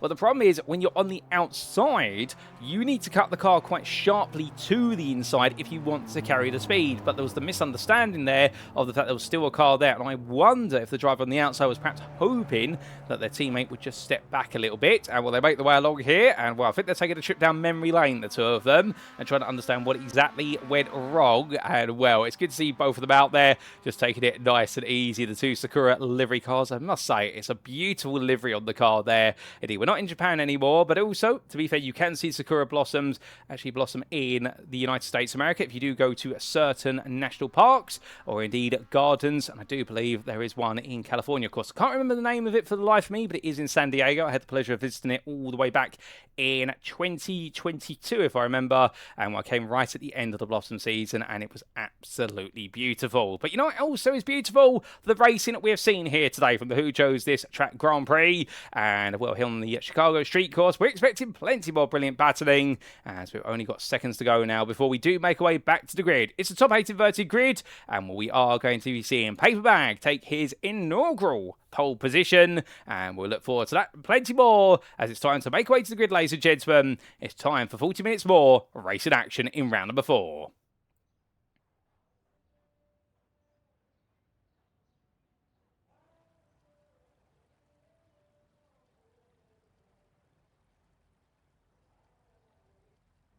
And so as we make our way back onto the grid again, like Daft Punk would say, it's one more time, but also the theme of punks and heroes on the streets of Chicago. Who's going to be feeling lucky and who, meanwhile, is going to find themselves unlucky? Well, this is how they'll all line up for race number 2 of round 4 of season 13 of the J2ICS Championship. It's our MX-5 season, brought to you on iRacing. Paperbag takes pole position with the 8th place finish in race number 1, joined on the front row of the grid by none other than Mark Darnell, his main rival over the course of that race. Then do see on row number 2, Pancakes and Bob Nova with the team What Team driver, hoping this race he can get the pace together and not have any damage to the car. And if so, will we get to see his true form out there? Then starting in 5th, it'll be niCKaLaToR for Bong Life Motorsport. And we had plenty of fun battling with Beaver in race number 1, but didn't quite come out to the top of the fight for the podium. Can he win it in this one? Beaver starts 6th and will shine that his qualifying pace was not reflective of his race pace. And we're wondering what Beaver will be able to do in this one and whether he could potentially go on to take the win. If not, will it be a driver for row number 4? Of course, 2nd and 1st in race number 1. 2nd place finish in race 1 starts 7th, Dickinson. And then Knotavin, Night Race's driver, the championship leader. Well, that sprint race win will extend his championship lead, but there's still more work to be done for the 28 driver. Gabay starts in 9th alongside Epmy Duff's Speed Squad. And then we do see starting in 11th place, Simply Steve, teammate to Epmy Dust, and rival to Cat Daddy, who starts 12th for playing race cars. And Will Omega, sadly, would be starting the grid in 13th for 3.8 racing, but the technical issues with his car continue, and sadly we will not be seeing the 101 car out there, but hopefully we'll get to see it back on the grid in a week's time at VIR. But ladies and gentlemen, that is how they all line up, and as this formation app gets underway, we're not too far away from 40 minutes of absolutely intense racing action, and well, we'll be curious to see how they all manage turn number 3 this time, whether there will be some nervousness amongst drivers, and also keep in mind that whilst a number of drivers were not involved in that incident, including the likes of, say, Beaver and also Knotavin and Epmy Dust. Well, not fully involved. Epmy Dust was involved in it, my apologies. But say Dickinson, well, if they were lightly grazed by the incident, there's always a worry, is an incident like that or a similar incident going to happen on the open lap again? But as a driver, you can't think about stuff like that. You've got to just race as respectfully as you can and react to the circumstances as they arise, because anything can happen in motorsport, and it normally does. Right now, Paperbag and Mark Darnell, a front row that we have not seen before in this series, and we look forward to seeing how the two will go. But of course, we've had some interesting starts over the course of the last couple rounds from the feature race front row. At Tsukuba, of course, you will remember the front row were called into the pit lane for what was a stop and hold penalty for going before the safety car had passed the pit entry line, which essentially denotes when the race can be started by the pole sitter. And we saw last time out at Okayama, of course, the fact the front row struggled to get away. There was also a jump start for a driver further down the order, who in the end had to come into the pit lane for what was a drive-through penalty. And well, will our leaders get it away safely this time, or will the curse of the feature race front row strike once again? Have to see. Bob Nova, meanwhile, he's the one that everyone will be wondering, what are we going to expect from the 605 driver? Is he going to have to get his head down in this one, or is he going to suffer from the same pace struggles of race number 1? Well, for all that and more, we're not too far away, and also as we look aboard from Gabay, well, the privateer right now starts 9th, but he'll be hoping to get into that top 5 if he can. He's got the pace to do it if he can stay in the pack, and indeed, that's going to be the big theme here. Will the pack stay together? Will we see it break up? Well, for all that and more, ladies and gentlemen, we're not too far away from going green, because we do see the field code through turn number 11. The lights are off on the pace car, and it means that Paperbag is about to become our effective pace car. And when will he go green? And how will he go over 40 minutes? Well, it's over to Paperbag to tell us the story, as we're about to find out for the second time here today on the streets of Chicago who's going to be the winner.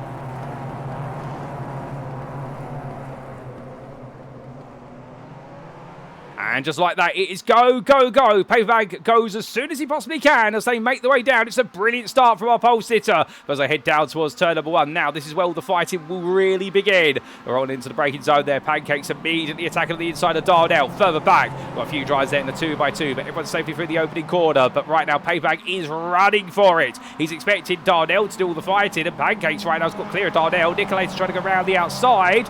Will Darnell take it easy there through turn number 1? No, he doesn't need to push it early on. 1. But remember, we've got a very high track temperature. We've got 40 minutes of racing now.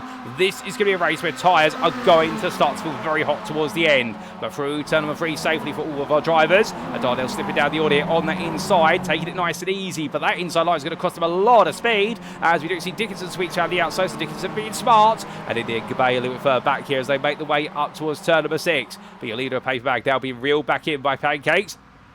And, well, definitely we feel a bit of pressure now as niCKaLaToR for 8 since behind also wants to get involved. Knotavin there, going up the inside of Darnell in towards turn 6, another place gained. So Knotavin now moves from 8th to 7th. And Emidas comes through as well. And will we see Gabay do it here? So it's going to be a 3-for-1 pass as they come down in towards turn 7. Well, Darnell goes defensive. Well, Gabay is going to be told if he's going to do it, he's going to be brave around the outside. He goes for it in the end and literally threads the needle. Well, that's brilliant driving there from Gabay. Literally knowing the limit. Mark Darnell as well squeezing him, but no more than he can. Well, Darnell being absolutely respectful there as Catney and Simply Steve glued to the back. But Simply Steve has had a very safe start to this race. I was going to say a slow start, but I think Simply Steve in the number 23, given how race 1 started, he's deciding to play a much bigger picture of race here, which is take it easy for the first couple of laps, gain some places gradually, then build the tempo.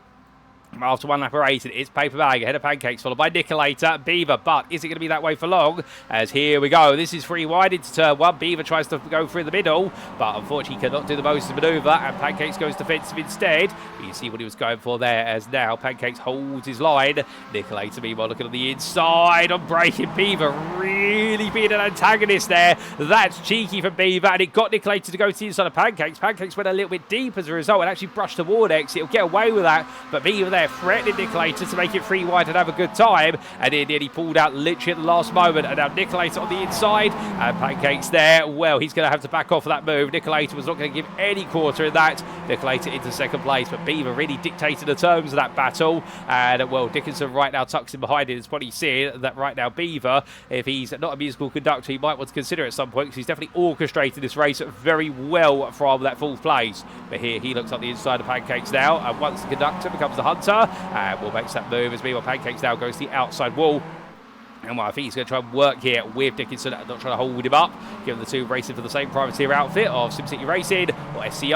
And well, Pancakes slips back on the inside there. He drops down to 5th place, but feeling the pressure now from the time of Epmy Dust. As Epmy Dust, meanwhile, trying to hold off Bob Nova here, who goes on the attack, but it's 2 by 2 as they come through turn 1 into 10. Somebody's going to back out here, as we can see. That's Cadaddy going around the outside to the inside there versus Darnell. Oh, and he goes around. Darnell goes spinning out to turn 11. Well, turn 12, turn 10, I should say, in towards 11. Not quite sure how he's ended up there. Where's he just hit the wall? Has he been turned? We'll try and get a replay to explain shortly, ladies and gentlemen. Meanwhile, whilst that happened, we've got a change of leader. niCKaLaToR has taken the lead of the race on a Paper Bag, and here comes Beaver looking down the outside. So it's all happening on lap number 2 into 3, and right now Paper Bag, who got an early break, is now being reeled back in by the big championship hopefuls. And well, Paper Bag at this point in time, he'll want to just attach himself to the back of the top 3. He does exactly that. Paper Bag racing with his brain rather than with his foot, and well, I was going to praise him there a little bit more, but then suddenly, as soon as I do, the commentator's curse comes in. Well, I definitely have a habit. Even though this race has already happened, ladies and gentlemen, I don't know how this happens, to be fair,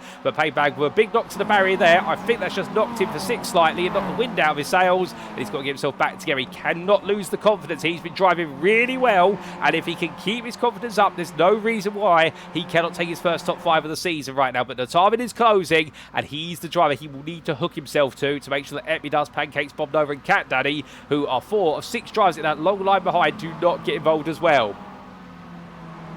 As they come through turn number 6, well, meanwhile, we see that long queue of cars here as being headed by Epmy Dust, and right now they're all pushing each other on. It's sad that Mark Darnell did have that instinct, otherwise he would be right in this group, but still, Darnell is racing. He's just had to fall a bit further back there with that big shunt to the barrier. He's 5.5 seconds behind, and I suspect with the damage he's picked up, that will not have helped him whatsoever. And I suspect he's now driving a wounded car that he's having to micromanage. I wouldn't survive the steering. It is not quite as straight as it once was. He's probably having to drive on the straights with the steering at a crooked angle. That does mean, of course, that the front tracking is out of the car. And then subsequently you can also have a misalignment of the suspension to the wheels, and that can lead to a car wanting to pull a certain direction. As meanwhile, Knotavin right now is trying to get on the inside of Paper Bag, but Paper Bag simply says to him, no, that's not going to happen. If we're going to do this, we'll do it on my terms. And as they make the way up towards turn 1, well, Knotavin says, okay, is it turn 1 you want me to make it into? And I think Paper Bag right now not putting up too much of a fight, but in the end he does shut the wall, but he hits the barrier instead. And well, as he does so for Paper paper bag. That is a race that's going to come to an abrupt halt there, as he was almost clipped by the back of by the front of Emmy Dust. And Emmy Dust right now finding Bob Noah's there, but I think we're going to see paper bag have to tow to the pit lane. If not, he's going to have to crawl to the pits. That car is not looking happy in the rear of the picture. What was looking to be a solid defense, Sonny was lowered into the wall. But right now, let's focus on the here and now, because that is Emmy Dust and Bob Noah fight. Bob Noah on the inside, and well, if there's any question about Bob Noah's bravery, it's not being questioned anymore as he goes to the inside there. But Emmy Dust simply says, if you can do that, watch this and try this on for size. And Emmy Dust there defends it around the outside at turns 4 and 5. An incredible defensive move there from Emmy Dust. And well, remember, we're only 6 minutes into this race. We have got a long way to go. And well, I think the drivers right now have lost the sense of time in this race, and they're just enjoying themselves out there. But I wonder if it's going to come back to haunt them later on in the tyre life. It's going to feel absolutely pressured.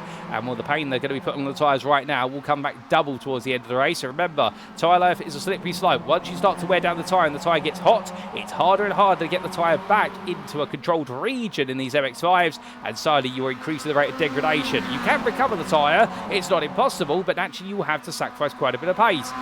Simply Steve at the back of this group right now, the back of none other than 7 drivers fighting for 4th place, and we'll run in 10th here. But I think Simply Steve's game plan is take your time, let everyone else do the hard work, you wait until the end of the race, the final 10 minutes, which is where we'll see the Speed Squad driver really turn up the wick if he can. It's all a part of the management right now as he continues to follow after Gabay and Pancakes. We turn are 1 second away from Knotavin, and Knotavin there for now. And Knotavin being brought back into this as well. Indeed, plenty of excitement to be had here from these drivers as they roll the way on through. As they do, well, of course, Knotavin involved in that incident with paper bag. We'll get a replay of that shortly, what exactly happened. As they make the way through turn number 2 right now. We'll Simply Steve here, definitely staying nice and close to Speed Squad. And well, Gabay and Pancakes doing everything they can to move forward. Cat Daddy meanwhile, feeling that Knotavin right on the back of him, and Knotavin right now trying to recover after what was the instant returns 1 and 2, only a lap ago. And we'll have to take a look back at that and see whether there was contact between them, or whether Knotavin essentially had to back off so much being on the inside. He feels as though perhaps his nose was chopped off, and indeed Paperbag then going to the barrier. But was there contact that helped push Paperbag on his journey, or was it he carried too much speed in defending? That's what we need to take a look at. As meanwhile, Knotavin on the inside, and there is Cat Daddy meanwhile having to hold outside to inside now towards turn number 7. I think Knotavin will be quite happy the way this is going in terms of the battling back and forth between them, but he's going to look up the inside for a moment, and in the end, Cat Daddy just simply says, well, if you want it, there is an inside space there, but how much do you want it is the question, and Knotavin says, I don't want it that much because we're losing the 2 in front, and that is Emmy Dust right now, bringing Bob Nova with him and pulling away in 4th and 5th place respectively, and well, they're 8 seconds off the top 3 at the moment, so we've seen already a bit of a gulf open up for the podium, but to be fair, that gulf can come down later on, as there is your top 3, making the way on to lap number 6 very shortly. niCKaLaToR, Beaver and Dickinson the order, but maybe it won't stay that way that long, given the fact they've got a long way to go, and I suspect we're going to see quite a bit of position switching before too long. Dickinson right now just being patient as we see Paperbag leaving the pit lane after getting his car repaired, but he will be a lap down at this point, so now he is at what is the fate, or the mercy we should say, of fate out there, and we're hoping that he does see some other drivers have some difficulty. But as Knotavin finds his way past Cat Daddy, that being in towards turn 1, so Cat Daddy got a bit too wide there, and Knotavin back up to 6th place. His next target, Bob Nova, 1.2 seconds away, but we suspect that he'll very quickly catch up there as he pushes hard up on the tyres. Simply Steve still glued to the back there of Gabay, and well, is he going to make a move this time? I think he's thinking about it. Gabay comes across there, and right now, well, Simply Steve trying to make a move, but Gabay simply says to him, no, I've seen what you're trying to do. We're going to play my game. Thank you very much. And well, Pancakes allowed to break away a little bit as a result in 8th place at the moment, but there could be a bit more of a story to this before we know it. As they come down towards turn number 6, will Steve look for it this time? And as he looks to the inside, will it be simply a move for Simply Steve? The answer is going to be, it's going to be an attempt at one at least. To they enter. Now, coming over the hill, a little bit of a touch between the 2 of them. Gabay really getting his elbows out versus Simply Steve. And we're into the braking zone right now. Simply Steve trying to go around the outside into the shade. And as he does so there, goes a bit deep under braking and cannot carry the speed. And Gabay in the end holds that position. Great defensive driving there from Gabay. No question about it. But without further ado, we go back, ladies and gentlemen, to the start of the race for some of our replays. And this was how it all all started when we went green flag racing. It was a great start for Paperbag, who got the launch there in towards turn number 1. And when you see Mark Darnell with the end being swallowed up first and foremost by none other than your 81 alongside him, the 481, and that's Pancakes as they went into the braking zone. And Pancakes immediately going on the attack. But all of our drivers very respectful to each other as they made the way through the opening corners. And indeed, through turn number 1, we saw the field fan out as Paperbag was trying to break away. And on that inside, Mark Darnell taking it very cautious. He did brush the inside wall there, it should be pointed out. That hasn't damaged the car, but I think he decided to take it easy on exit to make sure the car did not get turned around by the barrier. But in the end, he lost a lot of places here, but everyone was safely through the bend. So what exactly then happened a little bit later on? Well, of course, this was on lap number 2. We saw niCKaLaToR having a good scrap with Pancakes. This was for second place, and we was looking on the inside there through turn 3 in towards 4, and niCKaLaToR was never going to back out of this move as they made the way into the braking zone, and just like that, niCKaLaToR moved forward. But we did have a bit of difficulty for Mark Darnell towards the end of the lap, and this was Darnell tried to battle with Cat Daddy at the time. Now, can we see what happened here to Darnell? Cat Daddy was on the inside. Ooh, goodness me, that camera angle doesn't really help us. Can we see it on board from Cat Daddy's perspective, I wonder? And I think the answer is yes, we can. Let's just listen in. And I think there might have been a small touch there. That is not the most obvious, to be fair to us. Can we get the onboard potentially from Gabay looking backwards? I think we might be able to. And, well, what's happened here? Gabay's hit the wall. That's caused Darnell to back up. And then Cat Daddy has slightly clipped the inside barrier, so there was no malice meant there. He was going to make the move on Darnell if he hadn't clipped the inside wall, but that wall contact caused him to understeer out into Darnell, who'd already run out of space to work with. He'd given all the road up. And then Darnell, unfortunately, just being slightly clipped there, but Gabay's clipping the wall bunched the two of them together. Otherwise, that probably wouldn't have happened there. That's not blaming Gabay. That's the way it's gone. But goodness me, what a moment there. Very close between them all. But then, of course, we did have niCKaLaToR find his way past Paperbag in parallel to this. This was towards the end of lap number 2, and Paperbag, there were a lot of power oversteer coming out of turn 11, so niCKaLaToR went round the outside into 12, and he got the move done there just like that, and Paperbag then did not fight it too hard, knowing it was not going to work out. But then, of course, when Paperbag lost 1 place, he lost 2, because Beaver then made his way around the outside down the start finish straight as they went on to lap number 3. But brilliant battle between these drivers as they came down, and Paperbag wasn't going to give up too easily, and he did have to let it go. But then we did see this on lap number 4, and this was a bit of a contentious moment between Paperbag and Knotavin as they made the way to the corner. We looked to the vertical camera. Ooh, was there a touch or not? It's very hard to tell there. If there was, it's the tiniest of touches. And I think both drivers there can put their hands up and say they wanted to beat each other into that braking zone. And Knotavin, to be fair, you can see how hard he worked in there, because we take a look back at this, and this was the on-board looking down.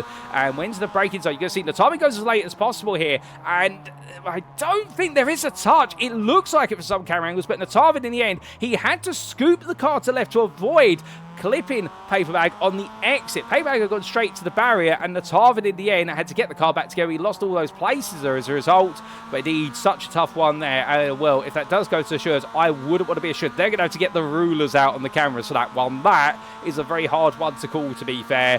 And, well, unfortunately for Paperbag, and then Knotavin, of course, being elbowed down the order as a result of it and having to fight his way back forward, of which he did make this one move versus Cat Daddy, and this was going on to lap number 6 in turn 1. Up the inside he went, and did he make it work? The answer was yes, because Cat Daddy did go a bit too deep and hit the wall there, tried to defend on the outside like Paperbag, and almost come into the same fate. But with that, ladies and gentlemen, let's make our way back to your live racing. And as we do come back, well, there's still plenty of this race to go, and we do apologise for the fact that we have been in replays for the best part of around 6 minutes. There's so much action to unpick for the opening laps, and therefore, if there have been any changes since then, well, let's bring you up to speed with them, but we cannot get you any replays of those. Oh, my goodness! And, well, we can get a replay of that, because that's niCKaLaToR. That's a bumper gone just like that. Well, niCKaLaToR was leading there with Beaver and Dickinson right behind. That car's into the barrier there, and for niCKaLaToR, that is a race over. That hit to the wall, that has forced him immediately into a car that cannot be turned. Oh, he's gone straight on there into the barrier, turn number 7, and I don't blame for towing to the pit lane there. That car is out. He will need to get it repaired, but that's going to put him at least a lap down like Paperbag, and for niCKaLaToR, an innocent mistake, and it's all add up just like that. So they were free. And now there are two battling for the win in the feature race here at Chicago. It's Beaver versus Dickinson. Meanwhile, 12 seconds behind, Knotavin has fought his way back up into what was fourth, now third, as Cat Daddy goes round. And Cat Daddy goes for a spin there, much like what we saw from other drivers earlier on in the sprint race. It's gone all around, and he's hit the barrier there, and that front bumper now is going to feel like the rear right side of the car, which is slightly crumpled, if not more so. As Cat Daddy makes his way in towards turn 12, will he peel off into the pit lane or will he carry on? He's going to carry on here. I mean, it is a very tight exit out of that final corner if you want to come into the pit. You literally have to come down to the first gear and chuck the car to the inside and hold it there.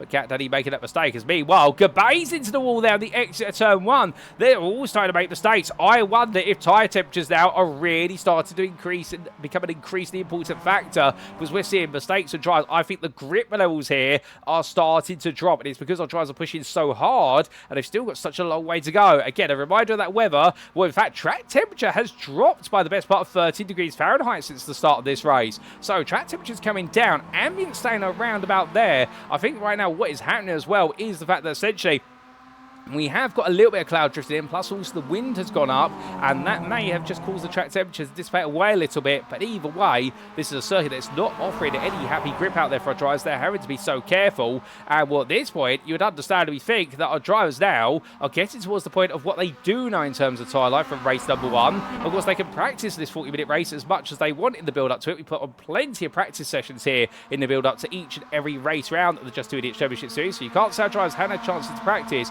But of course, the thing with these weather conditions is they will be similar in the practice sessions, but they're never quite the same as what you'll see on the day. And that's because the variability of the iRacing weather system model. And therefore, for our drivers, they are learning every lap they turn, and soon they are going into the unknown for the final 20 minutes of this race. And that will be the hard part. But Beaver and Dickinson right now, your two leaders, still delivering a brilliant battle here at the front. But this is going to be a race now of endurance between them and stamina. And indeed, see who's going to make the first error. But meanwhile, Knotavin running in third. And right now, a very happy third runner for Knotavin. He's dropping at me Dustin Bob Nova, so I think he's going to see himself back on the podium at this rate. But how far will he go?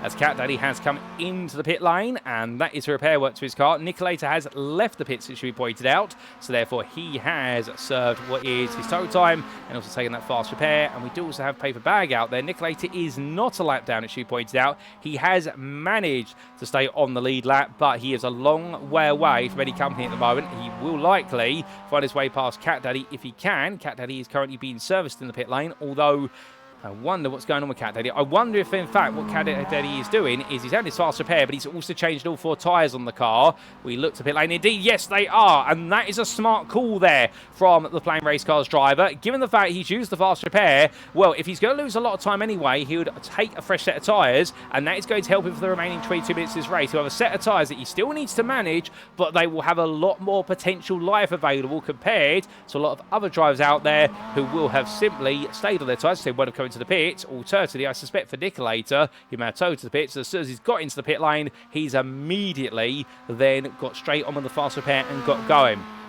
As he makes one around, we'll have to wait and see. But of course, paper bag out there as well with that trip to the pit lane, and a short trip as well, so quickly the fast repair and straight back out. So he's going to be feeling the pain on the tyres later on. But as we inch closer towards the halfway point, well, we came back from a load of replays to a load of replay-worthy moments. And well, speaking of those, let's get a look back at some of them, including Beaver versus niCKaLaToR and how it ended. And this was going in towards turn number 6. And there was niCKaLaToR in front, Beaver behind, who we ride on board with. And niCKaLaToR just carried too much speed. The car snapped on him and then went to the barrier there. The rear let go. He had to counter-steer it and counter-steered it to the wall. And well, Beaver made his way on past just like that. niCKaLaToR make his way in. This is what it looked like from the exterior views into that braking zone. You can see as he hit the apex, he carried in too much speed, and in the end, all that big hit to the barrier there really been picked up on the trackside microphones. And well, niCKaLaToR, unfortunately, at that point with the front right damage, you can see that front right tyre was turning left, where the rest of the car wanted to go right, and straight onto the barrier there, and that was it for him. He had to tow to the pit lane. We had this for Cat Daddy. And this was through turn 10 into 11. So as he made his way through the corner, chasing after Bob Nova, and in the end, oversteer became a theme and went straight to the barrier on the exit there, but was able to get to the pits under his own momentum. Then we had this for Gabay a lap later.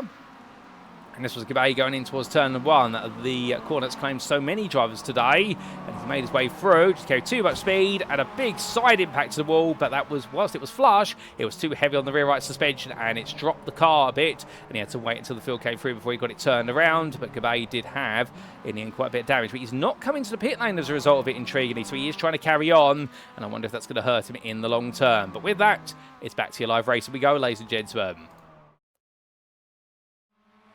As we come on back to your Watch Live Racing, we've still got half the race to go. And we should point out that with any instance that we do get replays of and give our own analysis, remember, we only have the cameras we have available at the time in the broadcast. So what we say may have happened may not be 100% true. So never take our word for it. It's what the stewards will say is what is taken as gospel there.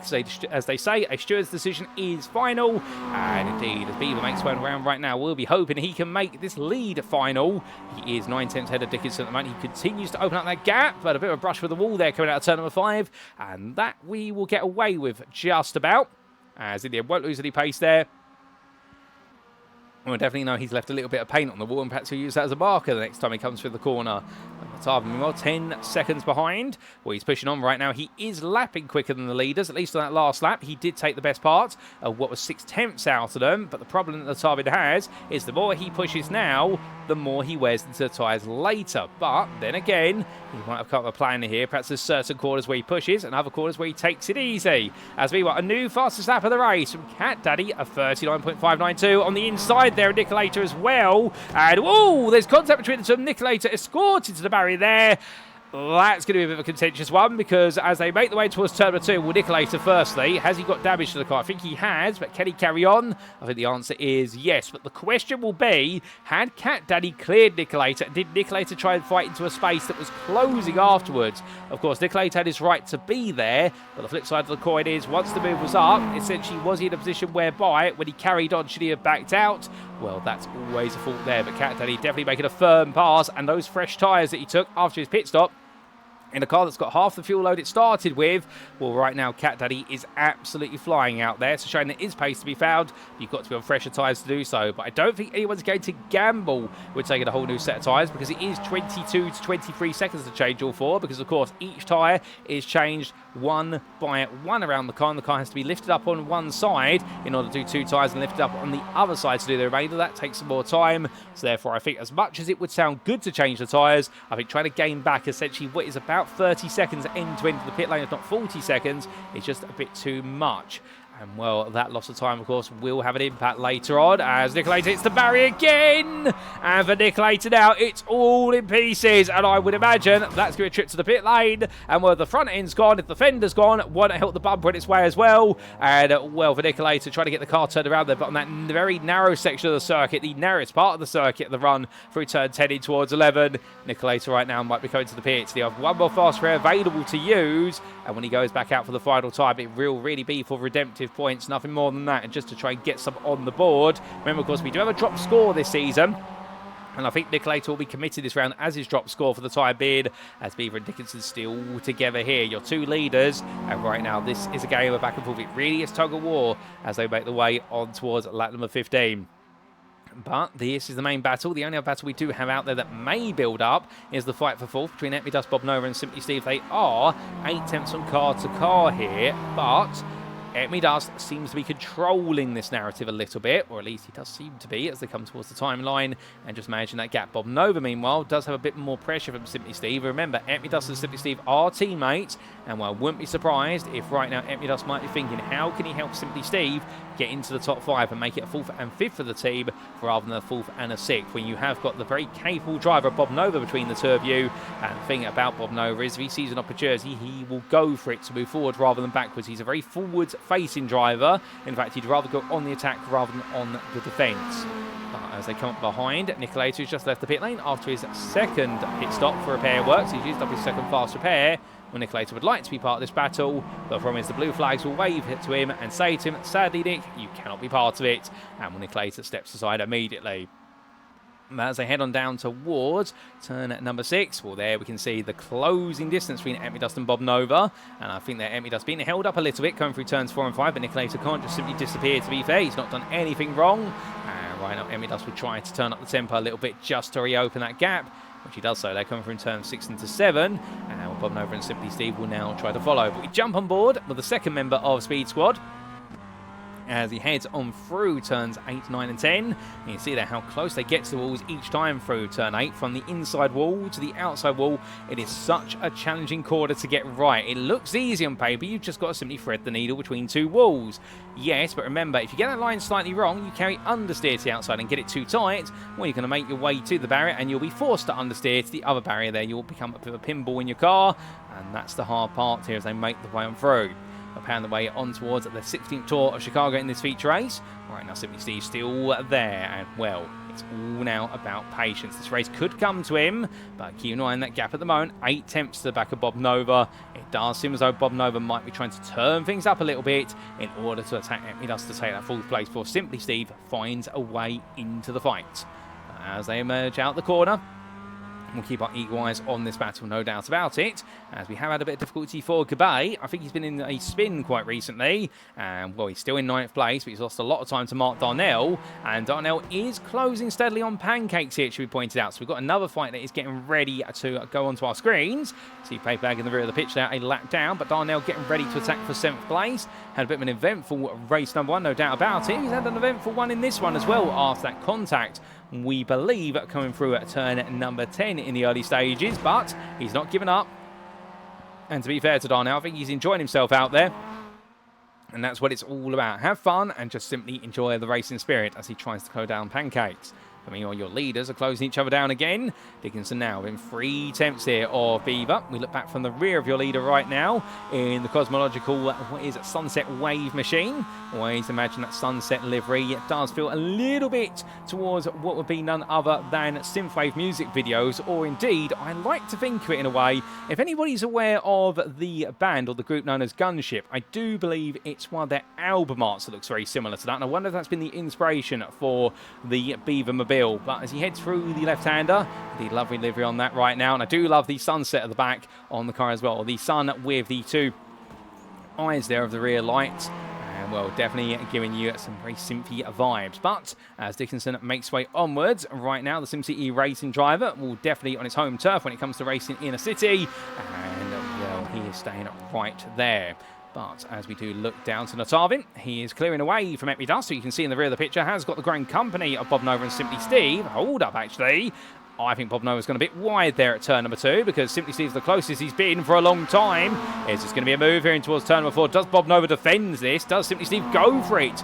Well, the answer to that is neither right now. Both drivers just simply hold their lines, and Simply Steve there, I think the problem he's got is he can get close, but I don't know if he's got the tyre life, or I think he doesn't think he's got the tyre life to perhaps attack at the moment. So I think he's going to make one move. It'll be right at the end of the race. He'll have one shot at it, and he'll throw everything at that at the time.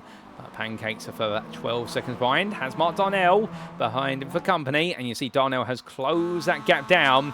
And Darnell lapping impressively. 8 attempts taken out that time. So right now, in theory, you would imagine that Darnell's going to be looking for a move towards the end of this lap. Should they continue to close up at the rate of knots they are. Both drivers there a little bit wide of the inside wall. That is tyre life really starting to take its effect now. As they come through into turn 7. But Pancake still holding his ground very well. And well, as they get ready for the long sweep of 9, well, Darnell here just simply has to bide his time. He's got the pace, he's got to believe in that, but now he's got to have the patience in this race to see the opportunity, and if he gets it right, he'll do it in one move. That's all he will need, as he gets a much better run through turn 10 into 11. There's a lot of confidence from Darnell, and well, that confidence is what will carry him forward, and I think Pancakes at the moment just simply managing this race and keeping more of an eye in his rear view mirror as he goes a bit deeper into turn 12, tries to get a better exit for a late apex, but in the end, well, he just runs a little bit wide off the corner. And Darnell now 3 attempts behind. It'll be 2 attempts by the time they get to the braking zone for turn number 1. But still too far back at the moment. So for Darnell, well, he's looking at these 90-degree corners, and he'll be thinking to himself, right, there's the first one. A better run there. And Darnell at the moment building up the speed. Now he can look to the outside. Pancakes will naturally go defensively. A little bit of what is an understeer moment. They're coming in towards turn number 2. Tried to turn the front into Pancakes, but it just would not go that front left tyre. That is that front left tyre overheating. It is struggling. Here comes Darnell then. Better run off the bend. Now it's going to be through the kink of 3. Darnell on the inside here. Pancakes who holds the outside line. He's got a good line to defend this from. He'll go for the switchback here. Darnell, meanwhile, gets it absolutely nailed through 4 into 5. And Mark Darnell will take that 7th place there. Smooth moves from Darnell. Set Pancakes up to make a small mistake at turn number 2. And Artek getting it done. I think Darnell, they're wiggling the backside of the car. I don't think that was to essentially make a point to Pancakes. I think they're perhaps just hitting a little bit of a bump in the road. And in getting the car back under control. His tyres will be hot. Is he after making that move? No doubt about it. But hot off the press, there's Knotavin running in 3rd, and then 8 seconds behind. Here is a quartet, albeit only 3 of them on the lead lap. niCKaLaToR is the wolf in sheep's clothing there, as meanwhile he follows the battle for 4th between Epidos, Bob Nova and Simply Steve, knowing that he can in theory get involved if he wants to unlap himself, but of course he's going to unlap himself. He'll then need to break away from this group very quickly, and I don't think any driver will be too impressed if he does try to do that. I think they'll consider it to be a bit of interference. So Epidos right now will lead the group down towards turn 1, and as he does so, well, it's going to be, where's a wait for there, niCKaLaToR, but meanwhile Bob Nova goes all in, and he just about stops it. Well, he went all in on the brakes there, thinking, you know what, I'm going to go for it. And then suddenly, he realised just about in time, I've gone a bit too much in there. Well, they sometimes say, roll your chips and let the dice fall where they may. And when then he definitely had to backtrack his dice on that one. But in subsequent drama, ladies and gentlemen, you may have noticed in the time tower that Knotavin is dropping down. He's had a technical issue with the car, and well, the engine has gone there. It's overheated. And for Knotavin, he's to the pit lane. He is out of this race. They had to tow the car back. And suddenly, what was looking to be a fight for 4th is now a fight for the final podium spot. And for Knotavin, this will be the first race he does not finish this season, and well, that is definitely going to be a big blow. After taking the sprint race win, it will be the first feature race that is not the Tarvin's to win, and now Beaver, surely it's going to be between him and Dickinson, and goodness me, what a turn, but not the one we expected. But meanwhile, let's come back and take a look at that near miss for Bob Nova only months ago. Indeed, that could not have been closer, ladies and gentlemen, no doubt about it, as we take a trip back in time. So this was under braking in towards turn 1, and Bob Nova got the better run compared to Epidos in towards the 90-degree left-hander. But here on the brakes, well, Epidos there set him up to do it. He said to him, right, I'll give you all the inside line. Just remember, the inside line has to brake a bit earlier. And Bob Nova, in the end, well, he made his way into that braking zone. I think realised at last possible moment, oh yes, I need to actually stop the car. This won't look like on board for Bob Nova, the Team What team. And well, let's just listen in and see how he reacts.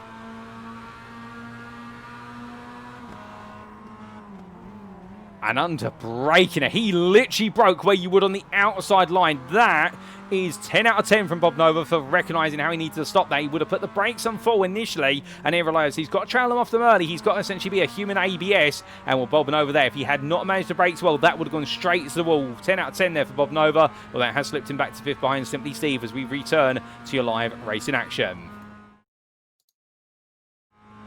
As we do come on back, well, there's still more to come between these drivers, no doubt about it, as we do see the onboard for every front of Beaver. He's still got a clear road in front of him, and he's going to be feeling very positive at the moment. There will be positive waves all the way to the end. Dickinson now 1.1 seconds back, and it does seem as though Dickinson is not quite able to stay with Beaver's pace at this point. And remembering the fact that Dickinson has one advantage, which is also a disadvantage at times, and he'll be feeling that as more of a disadvantage as the race has gone on, and that is he is constantly in the dirty air, the warm air of Beaver's car. It helps on the straights, of course, you gain time in the tow, but of course the more hot air that is blowing over those front tyres, that gulp in the air that's being created by the car in the front, well, suddenly he is feeling those tyre temperatures and those front brake temperatures spike a little bit more, and that is what's making it just harder for him. Now, Simply Steve and Epi have swapped places only months ago. We haven't called that on camera, but we will get a replay of it. But that is for 3rd. So it does seem as though Simply Steve right now getting ahead of Epi there. I wonder if that's team orders being executed. Perhaps they feel as though Simply Steve is the quicker driver. And, well, the idea is here that Simply Steve can pull Epi away from Bob Nova, or at least keep him safe. Bob Nova, you can see in the rear of the picture, 1 second behind in the silver machine for Team What team. And then you do have the car of niCKaLaToR following him across the line. Albeit right now, the Bong Life Motorsport driver not allowed to get involved, of course, because he is a lap down, and therefore really having to be a spectator in the final 6 minutes of this race. Although if we see Bob Nova drop away from the Speed Squad cars far enough, I think niCKaLaToR then will decide to try and unlap himself, and will we see Bob Nova defend it or not? We will see. As this gap stands, we take a quick look back at exactly how Simply Steve made his way past Epi. And this was going through turn number 6, and as they did, oh, NASCAR there making a mistake, and Simply Steve had to react. He called it to the inside, and NASCAR there, a small error, but did brush the wall. And well, in the end, Simply Steve made it about the inside there, and NASCAR was not going to fight that 9. It would cost them more time. So, small error from NASCAR, and that's what resulted in the change. We go back to your racing. And as we do coming back, well, small moments like that could really define a race right now. Indeed, it could lead to a car retiring right at the end, which of course nobody wants to see. As meanwhile, we see Mark Darnell pulling away from Pancakes, and he has been pulling that gap of about a second a lap. Last time around, it was 1.4 seconds he gained on Pancakes. I think Darnell is set for 6th right now, at least in terms of what he can manage on the road. But should anybody in front of him retire, it would be a top 5. And well, that being added to his 7th place from race number 1 today, well, it wouldn't be too bad. 6th and 7th will always be quite a happy result. I suspect he's going to be chasing more points either way. At the front of the field, Beaver has now opened up the gap there to Dickinson. That last lap, he took half a second away from Dickinson. So I think we are seeing Beaver right now taking control of this race. He's pushing for it, to be fair. He's not backing off. Neither is Dickinson. But I think the tyre life woes and considerations are becoming increasingly the problem here. I think a few drivers now really feeling as though the rubber is giving up on them. And Simply Steve and NASCAR trying to work together. Bob Nova now 2 seconds behind almost. That's 1.8 as he makes his way in towards turn number 2. And I think Bob Nova might be getting ready to settle for 5th place. He's not going to give up the fight just yet, but I think right now the fight is giving up on him as he heads down towards turn number 4. And well, we might be starting to see a bit of a stalemate emerge with regards to some of these battles, and with it, the place has made the change for too much longer. But to be fair, we've had some incredible racing here on the Chicago Street Course today.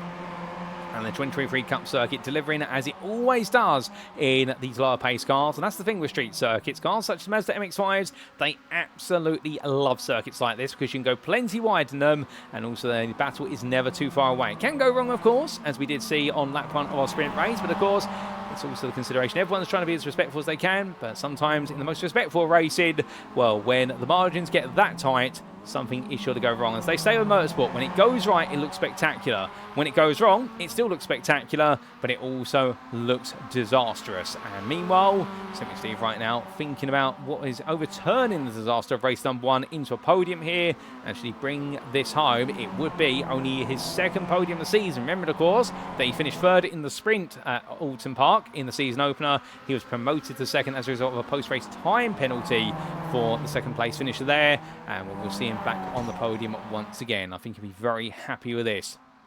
With 3 minutes to go then, our leaders already through turn number 2. So we've got 2 laps left. By the look of things, we'll go 25 laps here. Well, in fact, it would be 24 laps here today. Let me get that right. And Knotavin has returned to the pit lane as I look out my contact booth window. So they have got the car back up and running. There he goes. So Knotavin right now getting back out there. And if you're sat there thinking, well, why would he rejoin the race? It is because he wants to finish it and be classified as a finisher. You never know whether the points he takes from this race in 12th place, they could be the points that see him become champion at the end of the season. But as he gets himself back on the road, good seeing the timing getting back out there. The technical issue with the car having been resolved. The overheating issue by looks of things. Simply Steve and Epney Dust together still. And Epney Dust here right now getting so close. I think thinking about making a potential move towards the end. Was we ride on board with the Speed Squad driver on the gyro camera that is mounted on the roll cage there. I do believe there's a little GoPro mounted up. Right now, we're definitely getting the view here, and this camera will roll with the car as they make their way through the corner. It gives you a sense of which the body and the chassis roll as he heads out turn 6 in towards 7. Simply Steve right now, not really defending here, but Epney Dust, I think, is trying to build himself up for one last move, perhaps a retake to the podium. And remember the fact that Epney Dust only took his one and only podium. It was a 2nd place at Okayama in the sprint. And right now, both these drivers looking for their 2nd podium of the season. But as we look back to your leaders, here comes Beaver, and as he makes his way across that timing line, well, given the fact that we don't see a white flag waving there, are we going 2 more laps? Are we going to 25 laps? No, we're going to 24 there, but the white flag just not being waved. So I think that's been miscommunicated to our flag bearer on the start-finish straight. And more mistakes can happen, to be fair, but this will be our last lap, ladies and gentlemen. And Beaver right now pushing on. 3.3 seconds of the gap to Dickinson, and this is looking to all be in the control of Beaver right towards the very end. Simply Steve and Epney Dust, they're the closest on circuit right now, and well, it's a fight for 3rd here between the 2 Speed Squad teammates. Of course, tripped over each other in race number 1 earlier today, but now for Simply Steve, can he hold on and become a 2-time podium finisher this season, or will it be Epney Dust who takes that accolade? both of these drivers, of course, yet to finish third in the race. They've both finished second, albeit as they make their way onwards right now. Is it going to be scraps for one of the two? We'll see, as Emidas very close there, but does not make a move into turn 4. I think he's going to go for it. It'll be right at the end of the lap. Meanwhile, Bob Nova, he sits in at 5th place at the moment, with niCKaLaToR patiently waiting behind a lap down, but Bob Nova seems to be settled in for 5th. In 6th, it's Mark Darnell at the moment, 5 seconds ahead of Pancakes. And well, as Darnell makes his way through the camera, we come back to Pancakes, and here he is. And the SimCity racing driver looking very safe in 7th, with a 24-second gap over Gabay, who's got paper bag for company, albeit a lap down. Cat Daddy and niCKaLaToR completing that top 10, and there is Cat Daddy chasing after Gabay, but he's going to run out of time. But meanwhile, ladies and gentlemen, as he makes his way in towards the final quarter, the clock runs out of time, and for Beaver, well, it wasn't the result he wanted in race number 1, but here in race number 2, he's going to take victory. It's a first feature win for Beaver of the season, and he'll win by 4 seconds ahead of Dickinson, who comes home in 2nd place. A huge round today for Dickinson, no doubt about it. He's getting back on his finest form. We'll then see Simply Steve come on through to make it a 3rd and a 4th for Speed Squad ahead of his teammate Vetmi Dust. It's a sprint to line in the end, but this will be in formation, and Simply Steve returns to the podium, his 2nd podium of the season. Vetmi Dust will take 4th, and Bob Nova completes the top 5. And well, a bit of a frustrating end today for this one. Could not get in that fight for 3rd place until it was too late, and sadly it's just not worked out. Mark Darnell will come home in 6th place, adding to his 7th from race number 1. He'll be pleased as punch for that. He had a good battle with Pancakes. You see in the rear of the picture, niCKaLaToR has crossed the line a lap down in 10th place after his huge shunt to the barrier at turn 6 midway through the race from the lead. Pancakes takes 7th place, and then we have got the best part of a 22-second gap before we do see Gabay come on through. And here he is, ladies and gentlemen, as he comes over the hill. Over the bridge, we should say, as he makes his way through that right-hander. Well, he brings with him a lap-down paper bag. And, well, of course, there was that unfortunate incident at turn 1 between paper bag and Knotavin. Whether there's contacts or not, we are not sure. But Gabay comes home in 8th. Paper bag comes home in lap-down in 11th. And it'll be Cat Daddy, who is your last lead lap finisher there in 9th place, completing the finishing order. Knotavin has finished this race. It should be pointed out he is classified as out there on the time tower. But because he has finished 5 laps down after technical issues with the car, which have come back actually on the final lap, he will still be classified as a finisher as he finished the race within 5 laps of the winner. Speaking of which, here is your winner, Beaver. Well, here today had to dig in, defend hard, and did everything absolutely right. With his rivals making mistakes, and that is how he's taken the win in the feature race. His first feature win of the season, his 2nd win of the season as well. But as he and others cool down, well, let's take a look at those race results, subject to any stewards' inquiries. And as we can see, in an incredible race to wrap up our time here in the Chicago Street Course, indeed in the US state of Illinois, the question of who chose this track Grand Prix for the name of this round, well, I'll tell you one thing, it may have been Knotavin who chose the circuit, but goodness me, did it deliver some absolutely superb racing for round number 4 of season 13, the MX-5 season of the Just 2 Idiots Championship Series, brought to you on iRacing.